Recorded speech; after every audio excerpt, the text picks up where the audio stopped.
Bonjour à toutes et à tous et bienvenue sur, alors je sais plus quel est le numéro de l'épisode, mais finalement ça n'a pas beaucoup Je crois que c'est d'importance. le 20e, Ouais, c'est possible. Oh, c'est déjà le 20e. mais Waouh! Bon, si c'est pas le cette 20e, semaine, ne je nous suis appelez pas. accompagné de ce bon croissant. Nous ne Oui. serons que 2, mais ça suffira amplement parce qu'on a d'énormes cerveaux pour vous présenter un deck, où il faut être très intelligent pour le jouer, et c'est pas une blague en plus.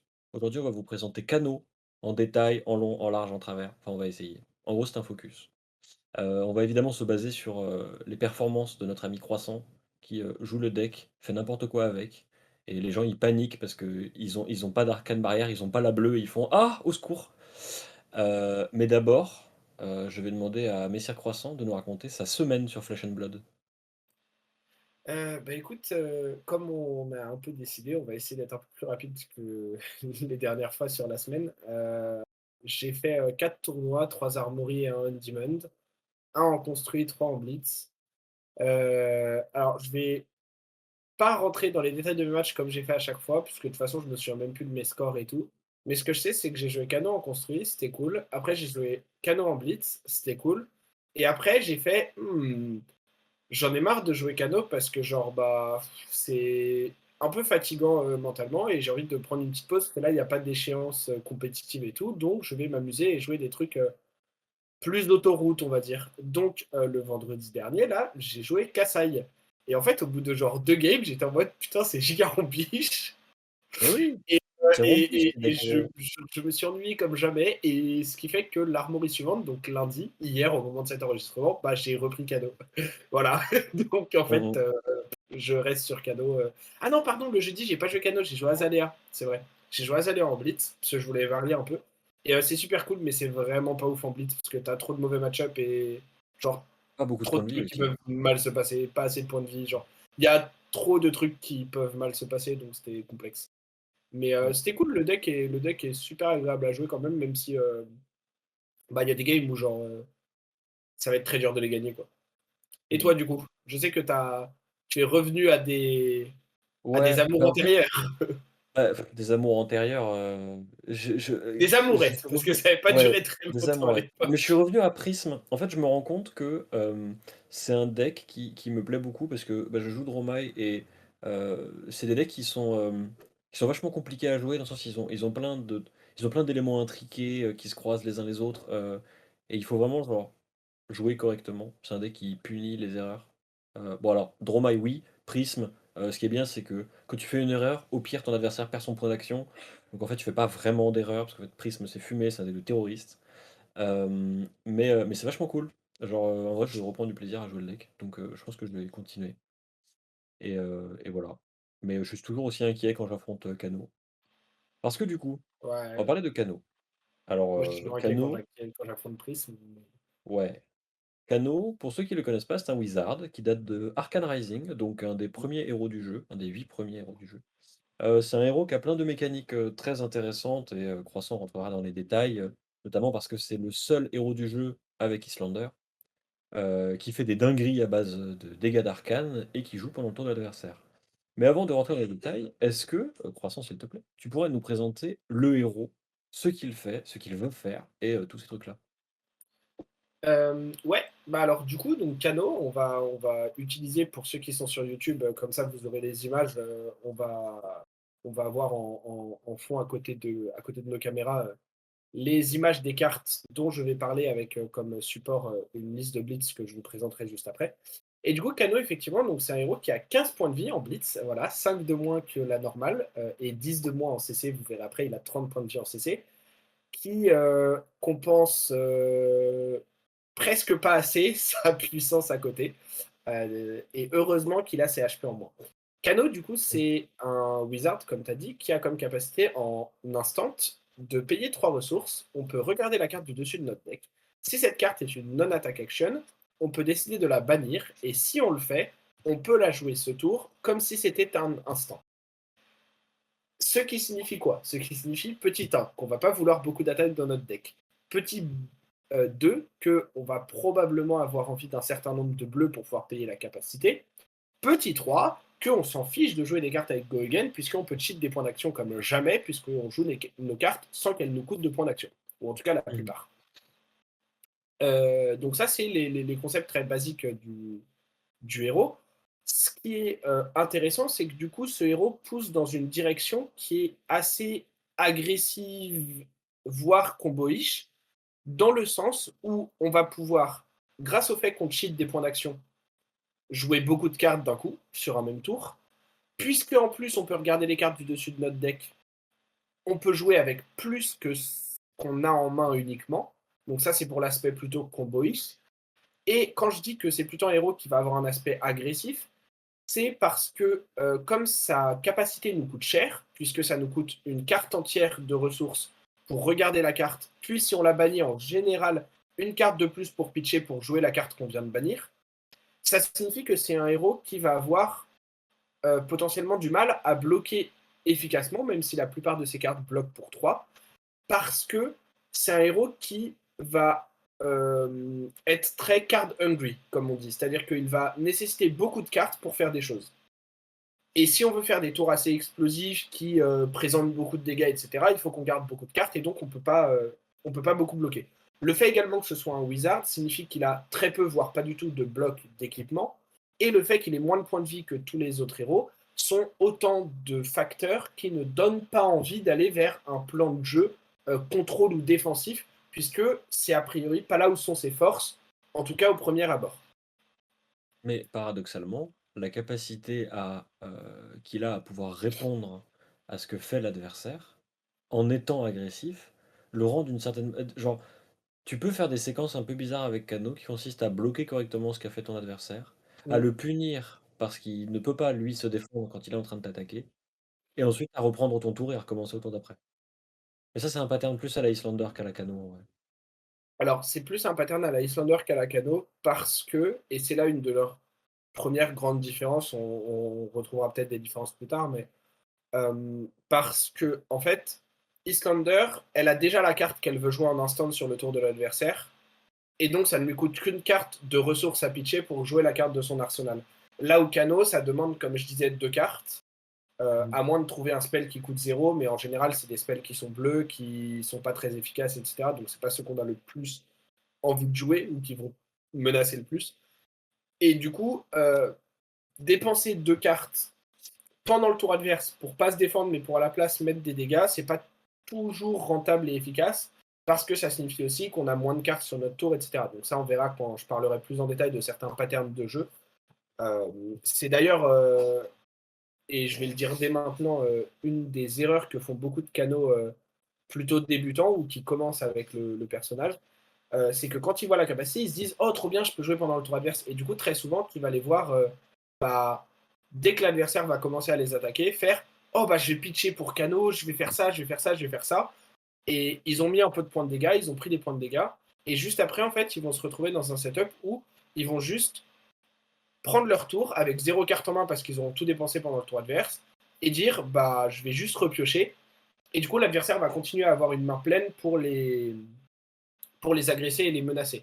Et du coup, ça va être, comment dire, ça va être potentiellement moins efficace que d'autres patterns sur lesquels C'est ça, on reviendra plus tard. c'est un truc que j'avais appris quand j'ai, pris le deck en main, c'est que, quand tu as un point d'action pendant ton tour, bah, le mieux, c'est souvent de l'utiliser, en fait, et pas, justement, de le Yes, gâcher d'une certaine manière en ayant pitché des bleus qui t'auraient permis de jouer d'autres cartes pendant ton tour. exactement. Heu, Parce que on va pas se mentir, un des trucs que tu n'as pas encore abordé, c'est que, si Kano ne joue que des non-attack action cards, il faut quand même qu'il puisse faire des dégâts. Pour faire des dégâts, il utilise une mécanique qui a été introduite sur Arcane Rising, qui s'appelle les dégâts d'arcane, qui sont Mm. une autre façon d'infliger des dégâts à son adversaire. Et bah, vas-y, je te laisse, continuer. Effectivement, non, mais tu fais bien de le rappeler, parce que en fait, c'est tellement naturel et obvious pour moi que des fois, effectivement, on en oublie de rappeler les choses un peu évidentes pour nous qui jouons le deck depuis longtemps. Et effectivement, du coup, à part potentiellement une carte dont je reparlerai, qui s'appelle Nourishing Emptiness, le deck ne va infliger que des dégâts d'arcane, aucun dégât physique, il ne va faire aucune attaque. Même son arme n'est pas une arme qui attaque, mais une arme qui booste ses autres cartes.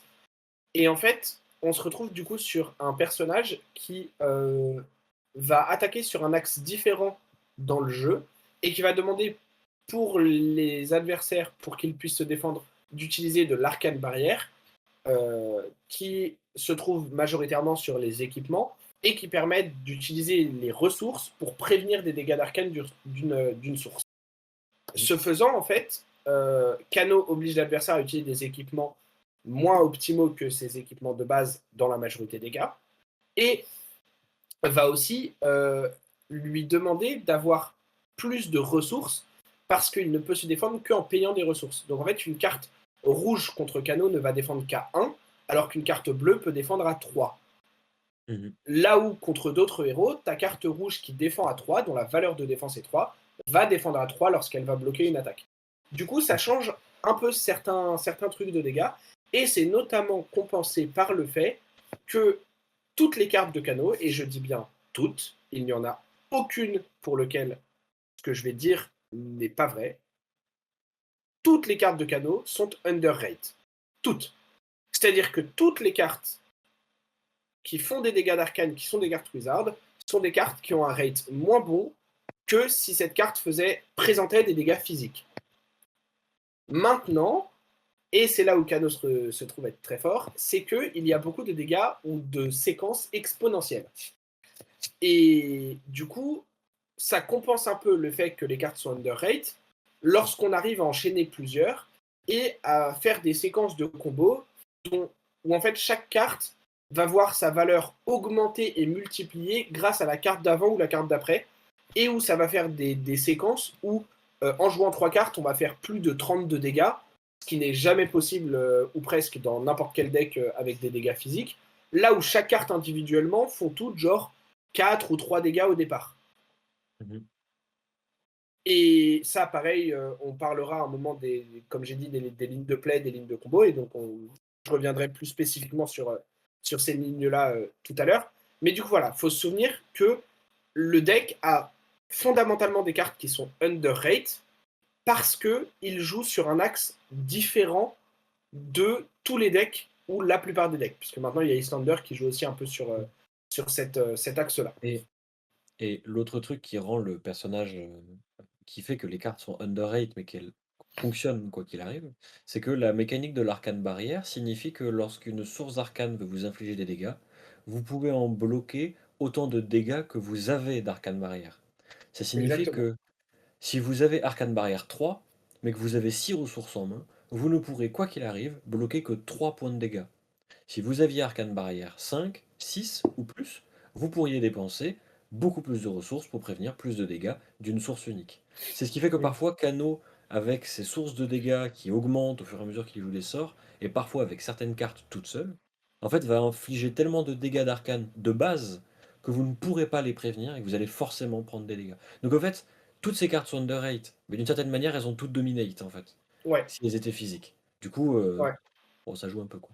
Du coup, ça Du coup, revient. Et comme je disais aussi, surtout, les 3 dégâts qu'on peut prévenir quand on a 3 d'arcane barrière, c'est uniquement en utilisant une bleue, qui, oui, pour en beaucoup de plus. decks, est la carte qui nous servirait de ressource pour notre propre tour. Et donc, Mmh. c'est une forme de disruption également. Bien sûr. Du coup, est-ce que tu voudrais nous présenter les cartes clés du deck? Alors, Que ce soit en blitz ou en construit? je vais présenter les cartes clés, effectivement.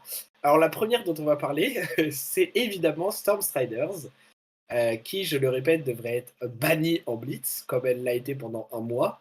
Enfin, elle était C'est une suspendue, mais voilà. légendaire, croissant, Euh, bannir les ouais, légendaires. mais la carte est. La En carte est fait, il y a des cassée. moments où la carte fait rien et où on va gagner des games sans l'activer, ou voilà. Et il y a des moments où la carte vaut littéralement 20 points de dégâts. Et bah, dans un format où il y a 20 points de vie, c'est ultra broken. Mmh. En fait, Stormstriders, c'est des bots qui, du coup, ont Arcane Barrière 2, ce qui est très bien dans le miroir, mais à part ça, on s'en fiche un Ça peu. sert à rien. Soyons honnêtes, ça sert à Et rien. Enfin, à part dans le miroir, c'est dans le miroir, ouais, c'est hyper, c'est hyper pertinent, ouais, mais bien sinon, sûr. effectivement, c'est textless. Par contre, elle a en capacité, pour une ressource en instant, on peut détruire les Stormstriders. On peut jouer notre prochaine non-attack action wizard ce tour comme si c'était un instant. Ce qui signifie que, notamment pendant le tour adverse, en général, ça va être là qu'on va les activer, on peut utiliser une carte de notre main ou de notre arsenal sans avoir à attendre que ce soit notre tour pour utiliser un point d'action, sans rien du tout. Et surtout, comme on peut le faire en instant, y compris la capacité des Stormstriders, cela signifie qu'on peut le faire en réponse à quelque chose. Et dans la plupart des cas, cela va, plutôt que de le mettre en fonction de points, parce que ça ne vaudra pas toujours la même valeur de dégâts, mais en général, la présence de cet équipement, qu'on peut lier à la capacité de Kano également, signifie que dans n'importe quel game donné que Kano va jouer, il va jouer un tour de plus que l'adversaire. Puisque au moins à un moment Une donné, ressource. il aura pioché, il aura joué pendant son tour, puis pioché Mmh. une main pleine, l'adversaire commencera son tour, et à un moment dans ce tour-là, Kano pourra dire j'utilise toute ma main pour jouer un second tour d'affilée alors que toi tu n'as pas encore fini le tien. Mmh. Et ça, c'est effectivement, comme tu le disais, pour une ressource. Donc la carte est extrêmement forte. La deuxième carte dont je veux parler dans les équipements, mais qui est un peu plus tricky à utiliser et sur laquelle je reviendrai peut-être après dans les lignes de play, c'est le Ragamuffin's Hat. Ragamuffin's Hat, c'est une carte très intéressante parce que elle est encore discutée aujourd'hui. Et en fait, c'est une carte qui vient de Tales of Aria, qui est du coup la headpiece que moi j'utilise dans les deux formats. Avant ça, c'était Talismantic Lens qui était utilisé, qui est une carte Talismantic Lens qui n'est plus dans ma liste, qui est encore dans la liste de certains canaux, mais que moi je ne joue plus, qui disait en instant qu'on pouvait la détruire pour opter deux cartes, ce qui signifiait avoir l'information des deux cartes du dessus de notre deck pour utiliser à meilleur escient la capacité de canaux. C'était extrêmement fort, ça l'est toujours, c'est très très fort, et il y a des gens qui argumenteront, peut-être à raison, que Talismantic Lens est au moins aussi fort que Ragamuffin. Là où moi j'estime que Ragamuffin est meilleur, c'est que Ragamuffin permet de jouer des lignes de combo qui ne seraient pas disponibles autrement, puisque Ragamuffin permet littéralement de remplacer une carte de notre main par la carte du dessus du deck, et grâce à la capacité de Kano, la carte qu'on remet sur le dessus du deck, on peut la jouer au même tour. Mmh. Ce qui signifie que ça fait, en plus des Stormstriders, une possibilité de jouer un spell de notre main grâce à Kano et Ragamuffins, et un spell de notre arsenal grâce aux Stormstriders. Alors celui de notre arsenal coûte 1 en plus parce que c'est le coût des Stormstriders, celui de Ragamuffin nous coûte 3, la capacité de Kano, moins le nombre de ressources que on repioche grâce aux Ragamuffins. Donc si on pioche une bleue par exemple, ça ne nous a rien coûté. Donc c'est extrêmement fort. Ouais. Et du coup, pour moi, voilà, c'est vraiment les deux équipements qui donnent la force au deck et qui lui permettent ces tours de combo, y compris pendant le dernier tour de la partie, pendant le tour adverse, qui permettent en général de passer au-dessus de certaines défenses ou de cheat un tour de plus qui fait qu'on gagne la game alors qu'on était présenté létal, etc. Si maintenant on parle un petit peu rapidement de certaines cartes dans le deck, parce qu'en fait, il y en a beaucoup qui sont très fortes et très pertinentes, donc je vais essayer d'aller assez vite. Il y a tout d'abord les Peut-être spécialisations du canot. Ouais, Ouais, peut-être qu'on peut parce que même si, il y a des cartes qui sont très importantes parce qu'elles sont vraiment genre mécaniquement uniques, il y a aussi pas mal de cartes qui sont jouées dans les listes de canaux qui en fait sont, des versions alternatives de la même carte, qui en fait a besoin ouais, de remplir une condition, mais qui finalement a pas d'importance en tant que telle. C'est vraiment plus genre, une en fait, ce qui est important dans le canot, c'est il y a une grosse question de consistance et de densité. mmh, Comme c'est un mmh, deck qui a besoin de choses à des moments précis, ce qui est important, c'est les ratios de ces éléments, ouais, pour qu'ils soient tous présents au bon moment exactement, quand on a envie, quoi. exactement. Les quelques cartes que je veux highlight quand même, ça va être les deux spécialisations d'abord, qui sont Blazing Hater et Lesson in Lava. Blazing Hater, en fait, qui coûte 0 et qui met autant de dégâts d'arcane que les dégâts d'arcane qu'un héros a pris ce tour. Donc, si vous avez fait par exemple 10 dégâts d'arcane avec différents sorts juste avant, différentes non-attack action, Blazing Hater va avoir des dégâts de base de 10, ce qui est extrêmement fort pour une carte qui coûte 0. Mmh. La deuxième carte, c'est Lesson in Lava, qui est une carte qui met 3 dégâts d'arcane de base pour une ressource, et qui, lorsqu'elle met des dégâts d'arcane, nous permet d'aller chercher n'importe quelle carte wizard de notre deck qui a un coût égal ou inférieur au nombre de dégâts d'arcane que Lesson in Lava aura infligé, et de mettre cette carte sur le dessus de notre deck, soit pour la piocher au tour suivant et s'assurer d'une carte dans notre main, soit pour la jouer directement au même tour grâce à la capacité de cadeau. Et du coup, donc, Lesson in Lava, c'est à la fois un très bon sort pour chip des dégâts et avancer dans notre game plan en allant chercher une carte précise dont on aura besoin pour le tour d'après.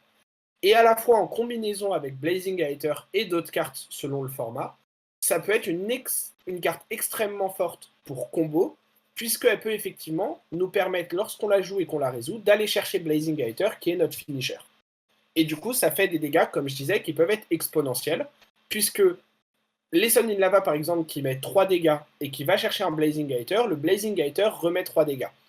Et si on a mis des dégâts avant, bah Blazing reprend ses dégâts également, et donc ça peut vite arriver à des nombres assez importants. D'une certaine manière, Blazing Hater double tous les dégâts que vous infligez dans le tour. C'est comme s'il existait Exactement, une non-attaque action qui dit jusqu'à la fin du tour, toutes mes cartes font double dégâts. Sauf que exactement. bah, Blazing c'est à la fin et pas au début, mais genre, c'est l'idée quoi. Mais c'est extrêmement fort, comme je disais. Les... Je veux encore parler de 3 cartes, 2 qui vont aller ensemble, qui sont les Tome of Aetherwind et les Tome of Fyendal, qui sont des cartes sur lesquelles il y a marqué, entre autres choses, et je ne vais pas rentrer dans les détails de ces autres choses, mais entre autres choses, il y a marqué Draw 2 card. Ok, une pour une ressource, le Tome of Fyendal, et une pour 0 ressource, le Tome of Aetherwind. Normalement, la contrepartie de ces cartes-là, qui nous permettent de faire littéralement du +1, puisqu'on dépense une carte pour en piocher 2, c'est qu'elles n'ont pas Go Again. Mais comme on l'a dit, dans Kano, on cheat des points d'action. Et on peut jouer ces cartes-là comme instant, ou les jouer avec notre point d'action de notre main, piocher des cartes, et avec ces cartes qu'on a piochées, activer Kano pour jouer des choses en instant Mhm. du dessus de notre deck. Ce qui signifie que ces cartes-là sont d'autant plus fortes. C'est un peu comme c'était joué à une époque, maintenant moins parce qu'il y a des meilleures options, mais je sais qu'à une époque, Tome of Torment était joué un petit peu dans Shane, puisque c'était une carte qui permettait d'activer certaines synergies, puisque c'était une non-attack action, de piocher, je crois que c'est une carte, peut-être deux, mais je crois que c'est Oui, il une, me semble que c'est une. Mais tu le joues de banish, mais donc qui coûte 0, qui peut être joué de la banish et qui donc en fait ne coûte pas vraiment une carte en main, et dont le seul défaut était de ne pas avoir Go Again, mais Chain pouvant lui donner, c'était une carte qui voyait le jour dans certaines listes. Là, c'est un peu pareil, mais encore mieux, puisque ça pioche 2 cartes. Et du coup, ces cartes-là sont extrêmement fortes, puisqu'elles nous permettent d'avoir du card advantage et d'enchaîner plus de sorts et plus d'actions que ce qu'on devrait être capable de faire normalement avec une main si on n'avait pas ces cartes-là. Et la dernière carte dont je veux parler, puisque après, comme tu l'as dit, Hugo, les autres cartes sont des cartes qui vont faire des dégâts avec certains effets à côté qui vont changer un petit peu, mais globalement, ça va être des cartes qui vont surtout être là pour poke et chip des dégâts. Mais la dernière carte qui est très pertinente, on va dire, et dont je veux parler, c'est Gaze the Ages, puisque Gaze the Ages, c'est une carte qui est extrêmement unique et qui en fait est une bleue, donc c'est une de nos cartes de ressources, qui coûte 0, qui opte 2, et dans Kano, vous l'aurez compris, comme on peut jouer avec le dessus de notre deck, le fait d'opt est extrêmement fort, puisque ça nous permet de connaître les cartes qui sont sur le dessus de notre deck. Et Gaze the Edges, là où elle est extrêmement pertinente, c'est que si on a joué une autre Wizard non-attaque ce tour, lorsqu'on résout Gaze the Edges et le Opt 2, on remet la carte Gaze the Edges dans notre main, qui du coup nous sert à repitcher pour par exemple activer Kano, puisque c'est une bleue, pour dévoiler la carte qu'on vient de voir avec Gaze the Edges et continuer notre tour et continuer nos combos. Donc en fait, la carte nous donne des informations, puis revient en main, puis nous permet de payer pour jouer les informations qu'on vient d'avoir. Donc la carte est extrêmement forte et elle donne lieu à pas mal de lignes de play qui s'auto-remplacent, qui s'auto-réparent, etc. Et du coup, voilà, je pense que c'est honnêtement, c'est peut-être la meilleure carte dans le deck, ou pas loin. oui, ou Aether Wildfire exclu du coup, parce que bon, Alors oui, là l'idée c'est que à l'image et sur YouTube, on est en train de effectivement. présenter essentiellement de parler d'un deck de Blitz, mais la raison pour laquelle Aether Wildfire n'est pas dans un deck de Blitz, c'est parce que la carte est C'est parce tellement qu'elle est bannie. funée qu'elle en a été bannie en fait. Du coup, elle est légale en construit seulement, et c'est d'ailleurs la principale différence entre les listes de Ouais. Blitz et de construit. Et Aether Wildfire, c'est trop fort en fait. Genre, bah, je te laisse parler de la carte. Alors effectivement, Aether Wildfire, j'en avais pas parlé là, tu as raison, parce que j'étais focus sur le fait que c'était la liste de Blitz. Aether Wildfire, c'est une carte qui coûte 2 ressources au départ, qui met 4 dégâts d'arcane au héros adverse, mais si elle est jouée pendant le tour de l'adversaire, jusqu'à la fin du tour, toutes, tous les effets de cartes d'action qui mettent des dégâts d'arcane mettent à la place autant de dégâts d'arcane, plus le nombre de dégâts d'arcane que Aether Wildfire aura mis. Et en fait, à Aether Wildfire, grâce à notre arme et au Métacarpus, on peut payer des ressources pour la booster en général jusqu'à 6 dégâts. Et lorsque Wildfire met 6 dégâts, si l'adversaire n'a pas d'AB ou plus de ressources pour payer l'arcane barrière par exemple, c'est 6 dégâts qui vont venir booster tous les autres sorts qu'on va mettre, qui vont Dont tous le mettre Blazing 6 Aether. dégâts en plus. Et là, normalement, si on fait des maths, on comprend que ça fait 6, et puis que le sort d'après, s'il fait 1, bah en fait, il fait 7. Du coup, Aether Wildfire, ça a pas que mis 6 dégâts, ça en a mis 12 déjà. Et puis Ouais. si le Blazing Aether derrière, il arrive, bah il met les 6 de Wildfire, qui a touché, Et les 7 7 de la carte d'après, qui a jusqu'au touché, milieu, donc ça fait 6 et 7, auquel on ça fait ajoute 13. les 6 du premier Wildfire, qui du coup a été doublé, et là c'est la fête en fait, et là c'est la sauce en fait. Et c'est en ce sens-là que Wildfire fait partie de ces cartes qui rendent les dégâts exponentiels. Et Exactement. Wildfire, si ça touche, plus ça fait mal. Et Blazing Aether vient Exactement. enterrer le truc à la fin. Exactement. Et du coup, le combo de base, en fait, enfin la ligne classique de combo, qui est donc de jouer Wildfire, puis de jouer Lesson in Lava, puis de jouer Blazing Gator, fait entre 36 et 38 dégâts, selon le nombre de ressources et le nombre de choses que vous avez le droit de faire.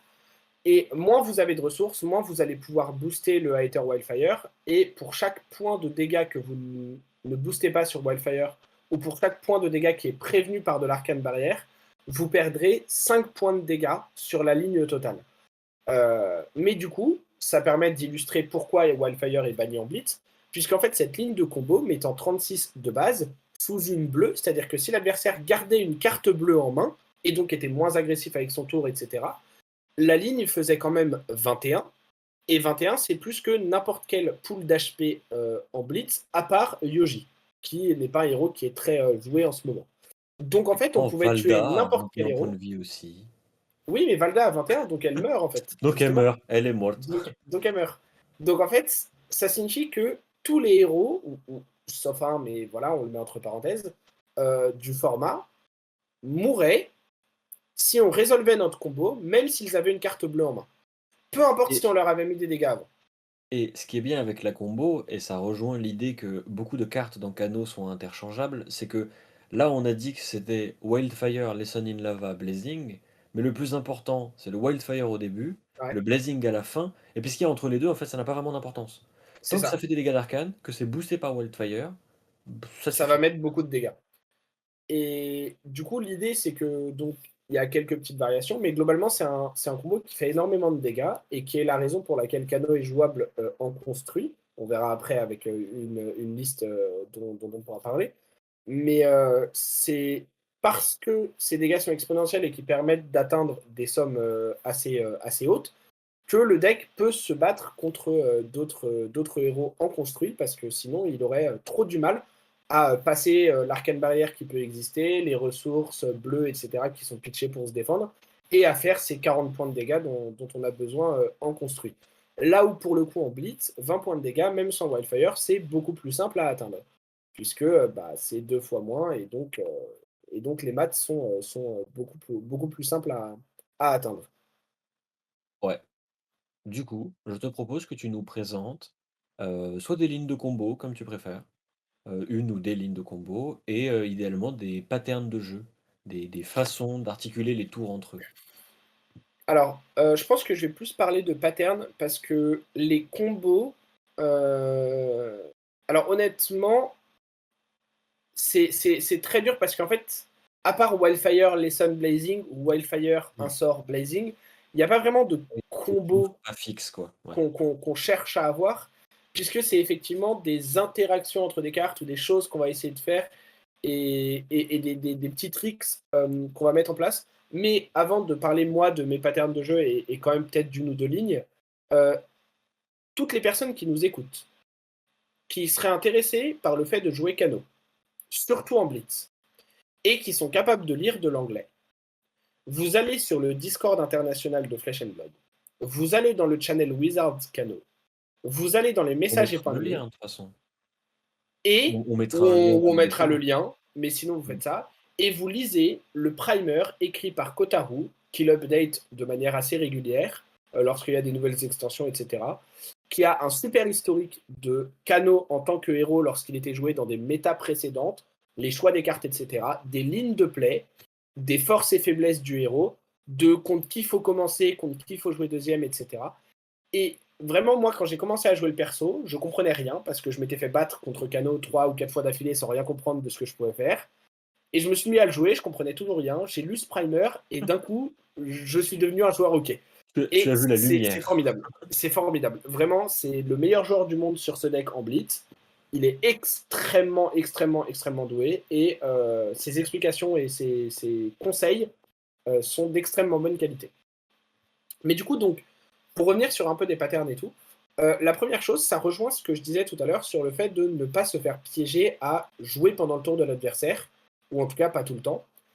Et c'est de ne pas hésiter à bloquer avec une ou deux cartes, ou même si vous ne bloquez pas, à juste garder votre main, et sur votre tour, à utiliser votre point d'action pour faire un sort de votre main, si possible, un sort plutôt jaune ou rouge pour passer des points de dégâts, ou pour menacer des effets si vous mettez des dégâts, comme par exemple les Sun in Lava ou Sonic Boom, ce genre de cartes, et d'utiliser le reste de votre main pour potentiellement activer des canaux et jouer une ou deux cartes depuis le dessus de votre bibliothèque, enfin de votre deck, pardon. On n'est pas à Magic. Cela étant dit, du coup, ça signifie potentiellement prendre des dégâts ou bloquer avec une partie de sa main pour réduire les dégâts que l'adversaire vous met. Pourquoi faire ça? Alors, pourquoi faire ça? Parce que, comme tu l'as dit déjà, PvP, le point d'action, c'est une ressource qui a énormément d'importance et qui a une valeur. Et donc, s'en priver à tous les tours parce qu'on joue en permanence sur le tour adverse et que pour notre tour, on n'a plus de cartes en main, c'est un peu dommage et c'est probablement pas optimal. La deuxième chose, c'est que Kano, vous l'aurez compris, a des lignes de play, notamment en construit mais aussi en blitz, qui permettent de one-shot l'adversaire ou presque lorsqu'il n'a plus de cartes en main ou plus de quoi payer de la baie, etc. Et que vous avez une bonne séquence qui s'enchaîne. Vous pouvez mettre 15, 20, 25, 30, 35, 40 points de dégâts relativement régulièrement. Et du coup, ça m'amène au point qui pour moi est le plus important pour jouer Kano. De manière générale, avant de faire cette combo, vous ne voulez pas mettre des dégâts. Vous voulez en mettre quand même un petit peu parce que ça vous permet d'être plus libre sur le séquencing de votre combo après, qui a besoin pas d'être optimal, mais qui peut être un peu moins bon et quand même tuer. Mais vous voulez surtout prendre des cartes de la main adverse. Pourquoi vous voulez prendre des cartes de la main adverse? Parce que, un, c'est des cartes avec lesquelles il ne pourra pas vous attaquer.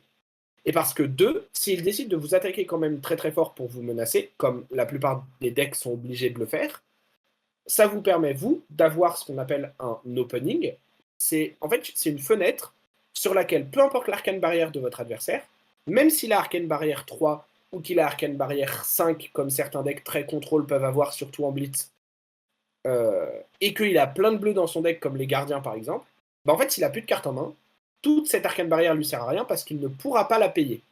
Et donc, s'il ne peut pas la payer, vous, tous vos dégâts vont passer. Et comme on l'a vu, Mhm. quand vous avez des dégâts qui passent, comme ils peuvent être exponentiels, bah c'est potentiellement encore plus de dégâts sur la carte d'après, et c'est ça qui vous permet de tuer quasiment en une seule fois.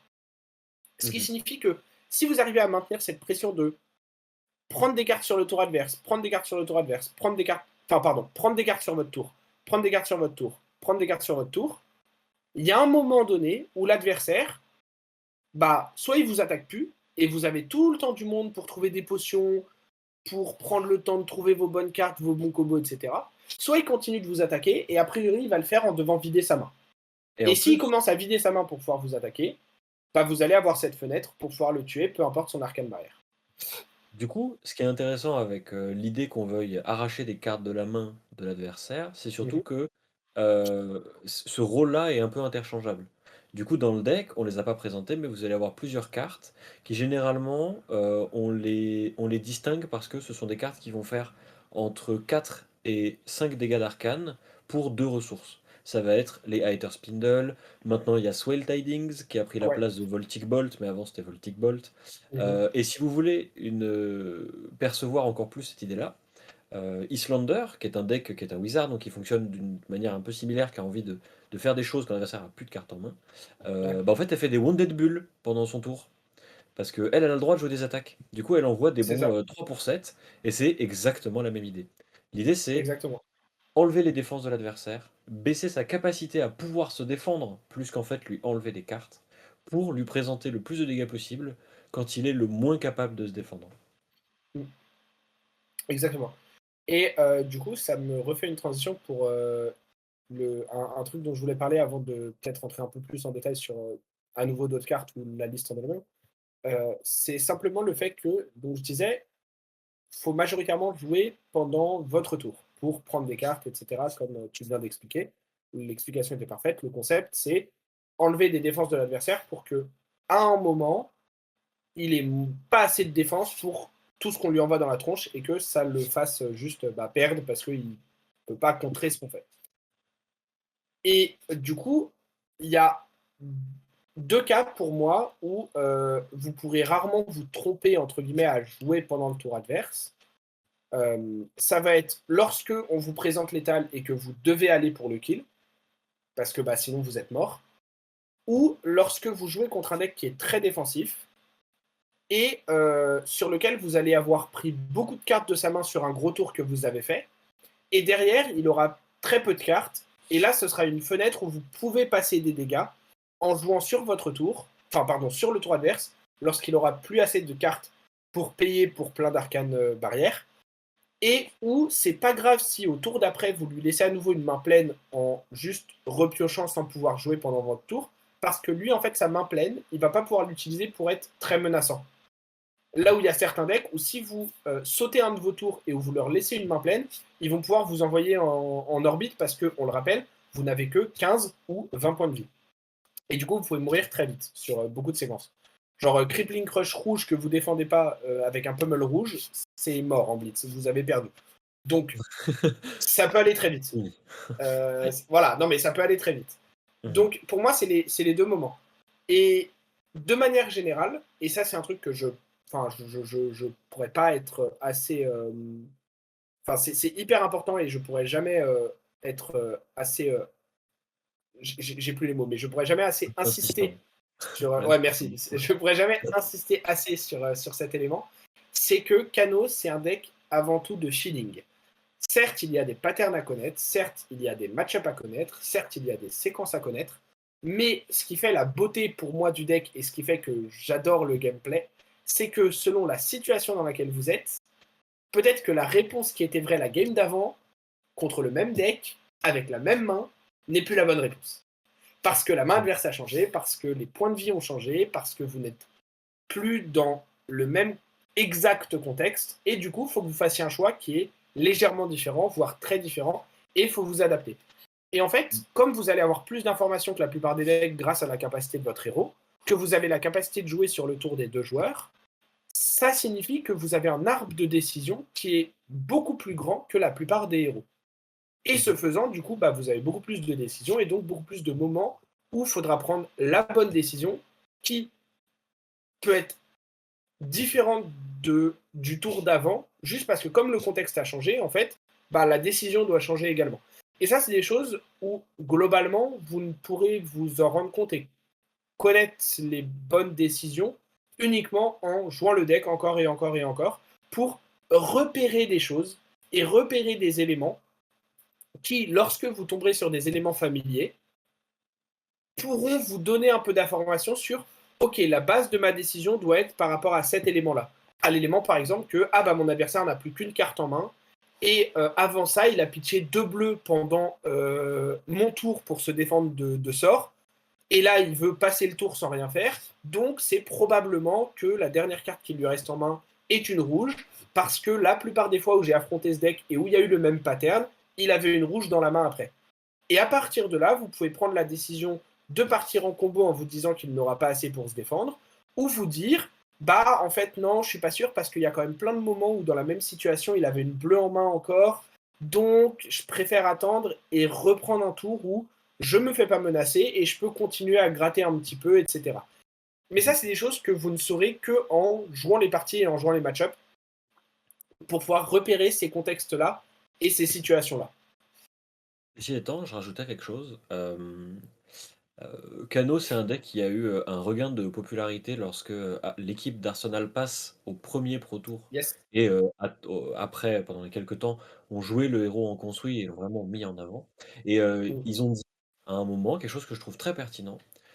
Sur Flesh and Blood, je trouve que faire le poisson rouge, qui consiste à jouer tout seul contre un mur, ne sert pas à grand chose parce que l'essentiel des decks sont basés sur l'interaction avec l'adversaire. Mmh. Mais Kano, lorsque vous partez en combo, l'interaction n'a pas d'importance, puisque le but est de présenter le plus possible à un moment donné. Ouais. Ce qui signifie que faire le poisson rouge avec Kano, ça va vous permettre de prendre en main des mécaniques. Si vous voulez jouer le deck, si vous voulez vous améliorer, ça va vous permettre de prendre en main des mécaniques, des séquences de jeu, de vous dire: «Ah OK, est-ce que j'aurais pu, au lieu de pitcher cette carte-là, plutôt essayer de faire une espèce de dinguerie avec Ragamuffin? Est-ce que c'est une séquence qui met X points de dégâts?» et cetera, et cetera. Et en fait, manipuler les cartes, prendre les cartes en main, faire les actions, le faire, le refaire, et cetera, ça va vous permettre surtout de décharger la part de réflexion que vous auriez pendant une partie, qui serait liée juste au fonctionnement du deck. Et plus vous vous penchez sur justement ce que Croissant appelle le feeling, qui est euh, la perception que vous auriez. Est-ce que l'adversaire a une bleue en main ou pas? À quel point est-ce que s'il a une bleue en main, ça modifie ma séquence? Comment est-ce que je fais moi pour jouer autour de ce truc-là? Est-ce que là, je vais avoir une Yes. opportunité et tout? Et si vous avez pris en main le deck, si vous avez pris en main les mécaniques, les cartes, que vous savez comment est-ce que ça marche, vous savez combien de ressources vous avez besoin et tous ces trucs-là, vous aurez beaucoup plus de facilité, beaucoup plus de confort quand vous serez devant votre adversaire, qui a la mauvaise idée d'attaquer pour votre total de points de vie ou plus, et qu'il faut tuer. Et là, bah là, il faut les... Et je suis totalement d'accord. Moi, par exemple, à titre personnel, quand je joue le deck, que ce soit en blitz ou en construit, surtout en construit, parce que les lignes sont un peu plus, sont fixes, plus on va denses. dire d'une certaine manière, Ouais. puisqu'il y a Wildfire, et que la plupart des lignes de kill, incluent Wildfire en réalité. En fait, le fait d'avoir Goldfish et d'avoir joué beaucoup le deck fait que je connais, mes dégâts selon mon nombre de ressources disponibles, selon le nombre d'arcanes barrières disponibles de l'adversaire et le nombre de ressources qu'il peut avoir. Et en fait, ça me gagne énormément de temps quand je dois faire les calculs et prendre la décision de go pour un kill ou pas, parce que je n'ai pas besoin de recompter mes ressources ou de recompter mes dégâts, même si en général on peut quand même le faire pour être sûr, mais voilà. Mais je sais que bah, si l'adversaire il lui reste une carte en main et qu'il a arcane barrière 3, ma séquence complète fait au maximum 36 points de dégâts, enfin 31 du coup s'il a une rouge, et 21 s'il a une bleue. Et du coup, en fait, bah, à partir de là, si la personne est à 20, je sais que je peux partir en combo. J'ai juste besoin de vérifier mes ressources et on est bon. Et le fait de ne pas avoir besoin de recompter en permanence les dégâts, les ressources, etc., de savoir la séquence, l'ordre dans lequel on doit jouer nos cartes pour maximiser les informations qu'on va avoir, pour bien utiliser le ragamuffin, pour bien utiliser les métacarpus, pour savoir si on a une bleue sur ragamuffin et du coup pour savoir si on peut payer X ou Y cartes sur notre wildfire. Tous ces éléments-là, c'est des éléments en fait qui vont venir uniquement en ayant fait beaucoup de parties ou en ayant fait le poisson rouge, comme disait Pilipio, un certain nombre de fois. Et du coup, c'est hyper important parce que c'est des éléments qui vont vous libérer de la charge mentale et qui vont libérer de l'espace de réflexion lors de vos parties en tournoi, puisque vous n'aurez plus besoin de faire tous ces calculs-là et vous pourrez vous concentrer sur autre chose. Par exemple, repérer des patterns chez l'adversaire pour essayer d'anticiper le nombre de pitch qu'il a, ou vous concentrer sur faire Ou des meilleurs blocs, ou, ou stack. pitch stacker, exactement.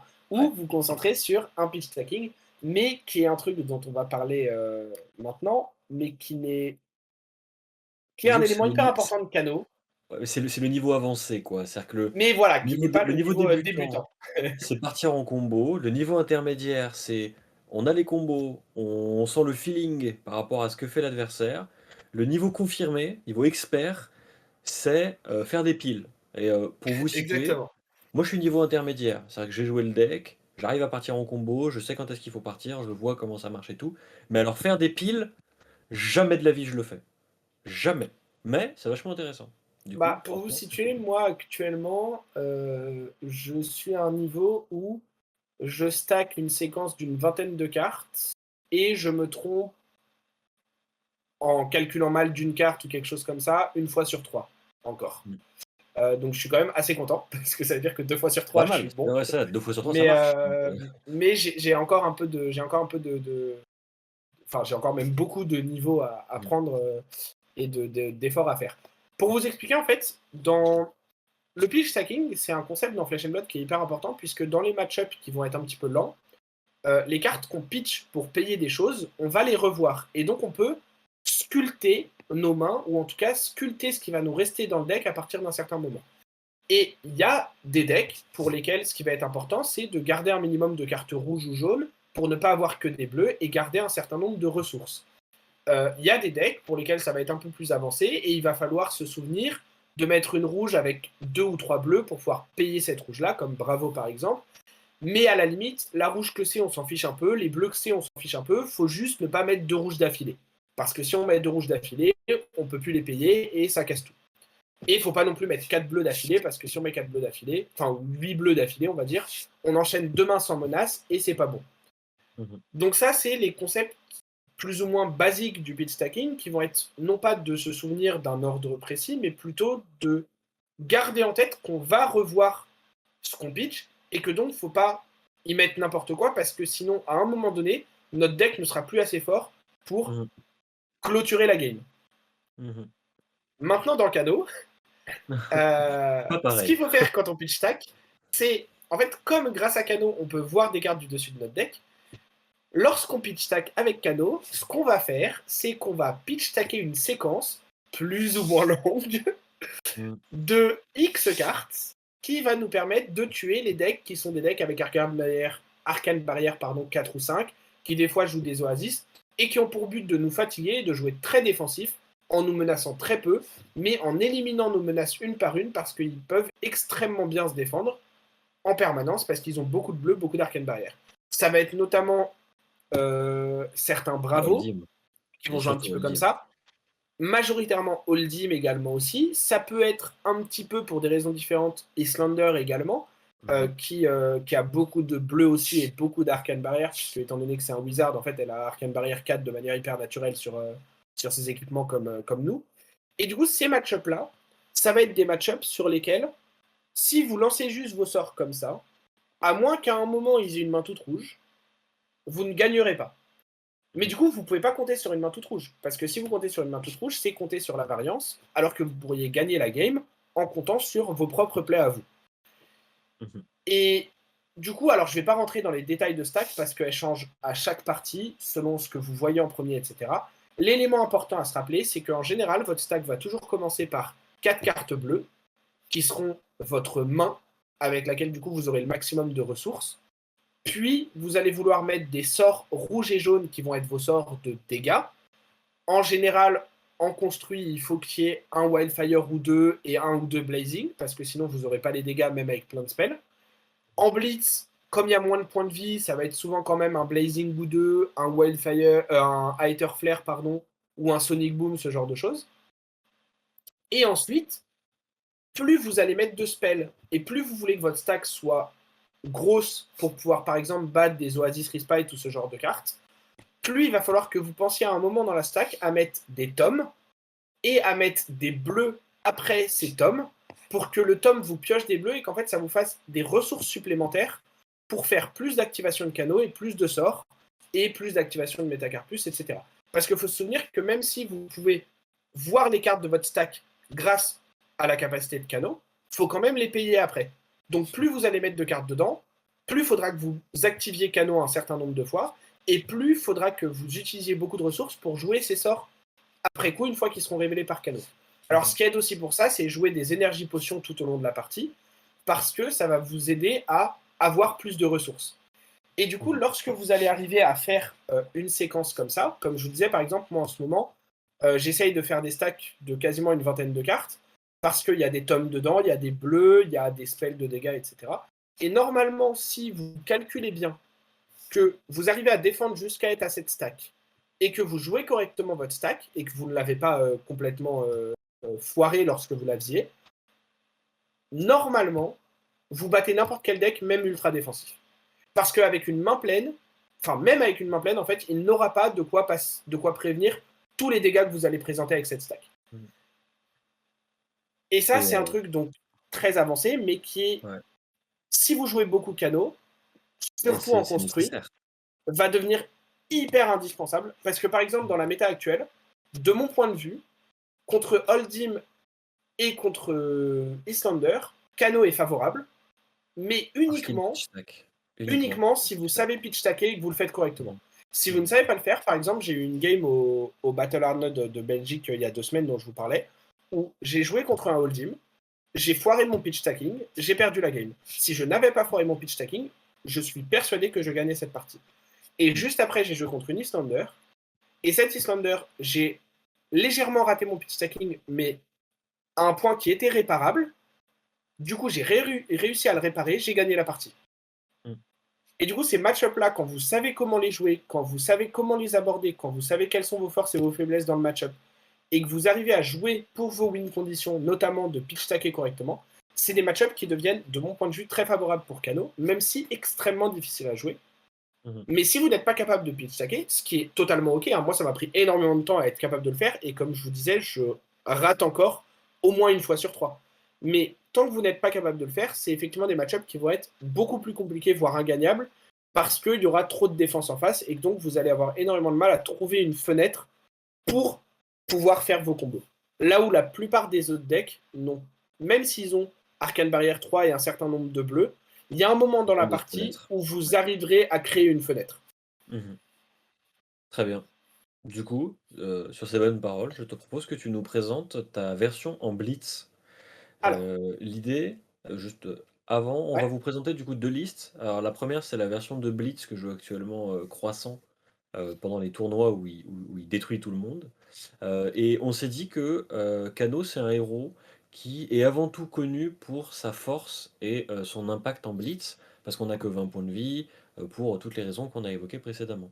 C'est un héros qui est moins représenté en construit, parce que, bah, ça l'adversaire a 40 points de vie en fait déjà, donc ça fait vachement plus de points de vie à faire tomber. clairement.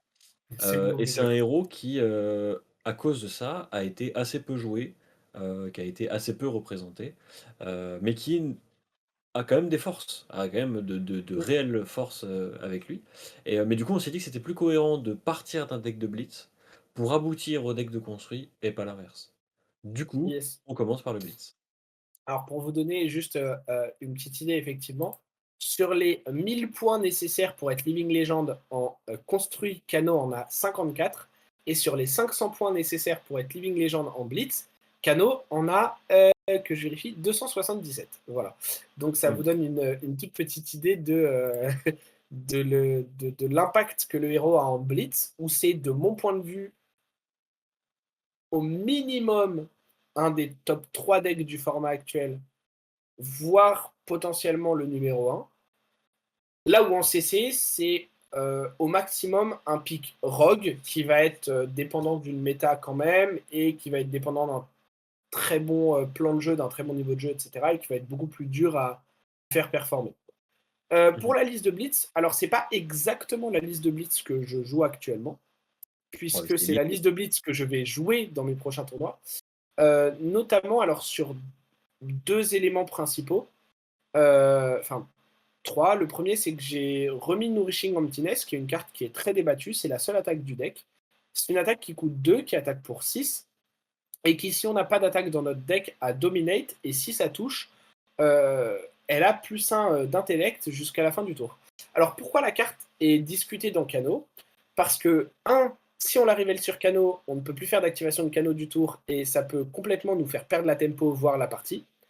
Mais en Mmh. même temps, contre-argument, lorsque les gens jouent contre Kano, ils ont tendance à mettre beaucoup d'arcane barrière, donc ils ont moins d'équipements qui bloquent. Et s'ils ont moins d'équipements qui bloquent, Nourishing Emptiness ayant Dominate a plus de chances de toucher. Et si ça touche, on a plus 1 d'intellect jusqu'à la fin du tour, donc on repioche 5 cartes et non 4. Et Kano, comme je vous l'ai dit, plus il a de cartes en main, plus il peut faire des choses. Donc une carte en main en plus, c'est énorme. Mmh. Euh, et même si ça touche pas, ça va en général prendre au moins une carte, voire des fois deux, avec un Oasis Respite ou une défense réaction, un truc comme ça. Et du coup, c'est des cartes qu'il ne pourra pas utiliser au tour d'après pour nous attaquer ou pour Arcane Barrière. Donc la carte est très forte lorsqu'on la joue, mais c'est une rouge et c'est un miss du top deck pour Kano. Ce qui fait que je ne la jouais plus ces derniers temps, mais j'ai envie de la retester. Et pourquoi j'ai envie de la retester? Parce que cette liste-là que vous voyez à une carte près, qui est l'œil d'Ophidia que je n'ai pas, c'est la liste qui a fait premier au Battle Arnold Indianapolis ce week-end en Blitz, qui était pilotée par Peter Budensiek, j'espère que j'écorche pas trop son nom, qui est d'ailleurs dans la même team, pour ceux qui suivent un petit peu la scène, que Majin Bae, qui a fait top 4 au Calling Indianapolis. Les deux étaient présents, pour ceux qui regardent, dans le Goliath Gauntlet, qui est organisé par des content créateurs et dans lequel des content créateurs et des joueurs pros de Flesh and Blood participent. Et donc, c'est deux joueurs qui ont un très bon niveau, et Peter Budensiek, qui du coup a gagné avec ce canot. Et du coup, il a remis deux cartes également qui sont des Reverberate rouges que moi j'avais délaissé un peu. Et en fait, que j'ai envie de retester également parce que c'est juste à droite de Nourishing Knight, parfait. Parce qu'en fait, c'est une carte qui est très forte lorsque les adversaires ont également Arcane Barrière. Enfin, lorsque les adversaires ont exactement Arcane Barrière 3, la carte est extrêmement forte. Euh, et du coup, bah, en fait, je me suis dit, pourquoi pas la retester. J'ai un ou deux slots dans mon deck qui sont un peu flex. Et du coup, il y a des cartes qui performaient pas forcément aussi bien que je le voulais dans la liste sur mes dernières games. Et du coup, je vais retester ça. L'idée de la liste, donc le reste, j'étais à 19 bleus, là dans cette liste-là, c'est à 18, puisqu'il n'y a pas l'œil d'Ophidia et que je devais trouver une place pour le Chain Lightning, que Peter ne jouait pas, mais que moi j'aime énormément. Euh, Par rapport à la liste que vous verrez après en construit, il y a une différence majeure dans les bleus, c'est que dans cette liste-là, il y a un peu plus de sorts, notamment le Voltic Bolt, qui coûte 2 et qui sont des sorts qui mettent plus de dégâts lorsqu'on les blind sur canot, pendant notre tour ou le tour adverse par exemple. Là où en construit, on va privilégier le plus possible de sorts qui coûtent 0, parce que c'est des sorts qu'on va vouloir jouer sur Wildfire et qui du coup nous permettent, parce qu'ils coûtent moins de ressources, de buff plus Wildfire, ce qui au final fait plus de dégâts total que si c'était un sort qui mettait 3 dégâts de base. Pour le reste des cartes, du coup, donc il y a les 7 jaunes qui sont assez standards, qui sont les 2 Lesson, 2 Sonic Boom, 2 Tom of Yandal et une Chain Lightning. Pourquoi Chain Lightning? Chain Lightning parce que c'est une carte qui est hyper versatile, je trouve. On peut aller chercher avec les Sun in Lava, qui nous permet de mettre des dégâts et d'aller un peu wide parce que ça nous permet de rejouer un spell en plus. Donc la carte est très flexible. Et j'aime bien la voir en option en x1 parce que bah, justement on peut la tutor avec les Sun.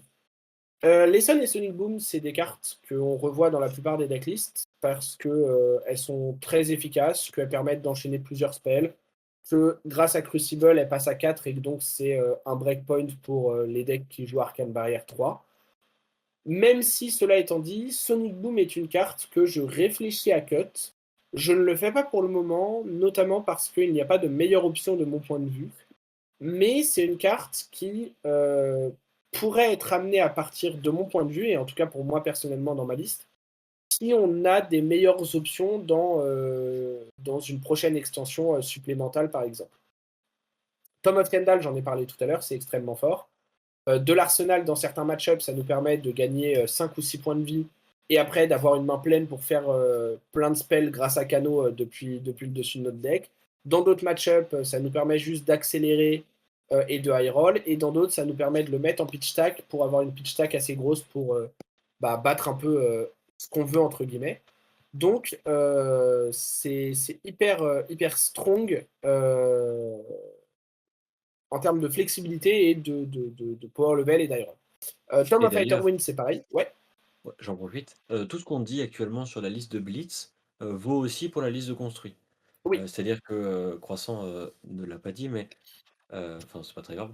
Le but du deck reste quand même de réaliser une séquence, comme on l'a indiqué précédemment, qui va faire suffisamment de dégâts pour tuer l'adversaire idéalement ouais, en un coup. Et si on n'arrive pas à le tuer en un coup en faisant une énorme séquence, c'est en ayant gratté des points petit à petit quand les défenses de l'adversaire étaient basses, pour le mm, finir à un moment où il nous offre une opportunité. Et bah, toutes les cartes de la liste vont dans ce sens-là. yes. Je te laisse continuer. Ah oui, mais tu fais bien effectivement de rappeler que le plan de jeu et la plupart des cartes se retrouvent en construit. avec la grosse différence dont je reparlerai quand on sera sur la liste de construits, qui est Wildfire évidemment. Euh, donc pour continuer dans la liste de Blitz, il y a Aether Spindle et Swell Tidings qui sont des spells un peu similaires.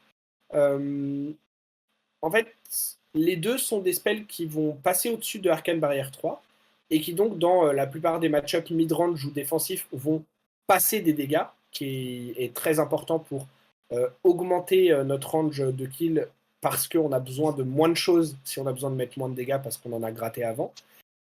Et qui sont notamment pour Aether Spindle une carte qui nous donne également de l'info puisqu'on opte autant de dégâts que autant de cartes que Aether Spindle met de dégâts.